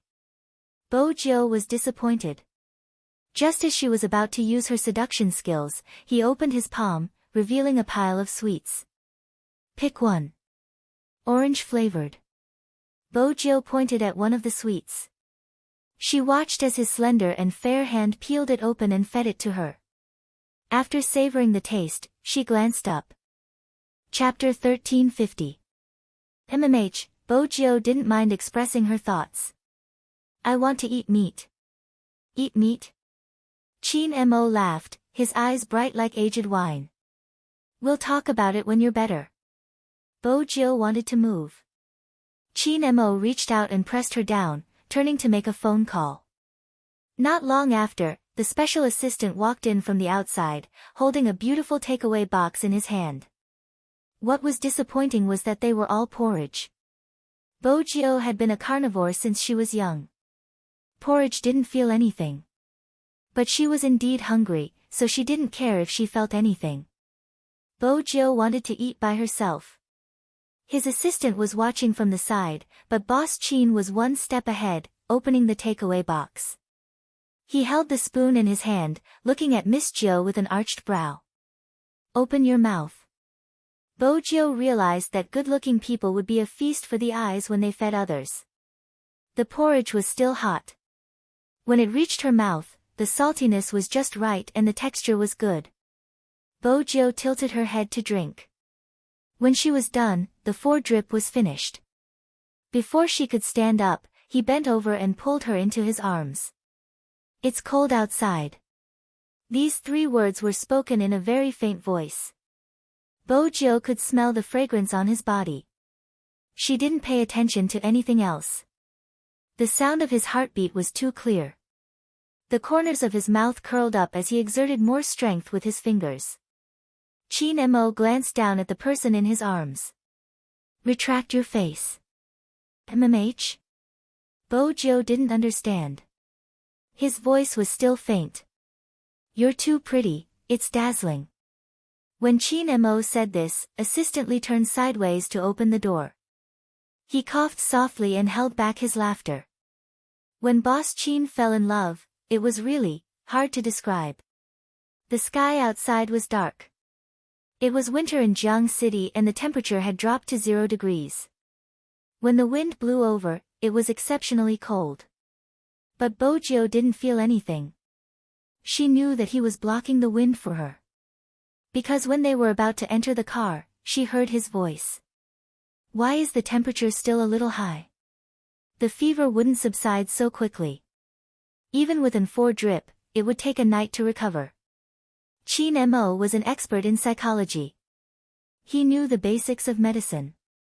But for some reason, the moment he touched her warm body, he couldn't wait to lower the temperature. Bojo felt that this wasn't bad. In the past, she had been injured and sick. Come to think of it, he had only taken care of her like this when she was young. After that, she had become the young lord of the hacker world. There were many things that he had to face by himself. Even if he had a fever, he would be fine after a good night's sleep. How could it be like today, when there were people coaxing him? Bojo tilted her head and could see his neck. It was long and fair, giving off an aura of abstinence. Cold. He probably noticed her gaze. He lowered his eyes and kissed her eyes. We'll be there soon. Bojo felt a sweetness in her heart. Her head was still burning. She didn't know that Chin Mo was recalling his childhood memories. She just felt a sense of familiarity rising in her heart, but she couldn't put her finger on it. It was probably because he had taken good care of her. Moreover, the Almighty actually didn't bring up her dark history when he lost his memory. From this point of view, having a fever wasn't bad either. Perfect. In the end, she was still too naive.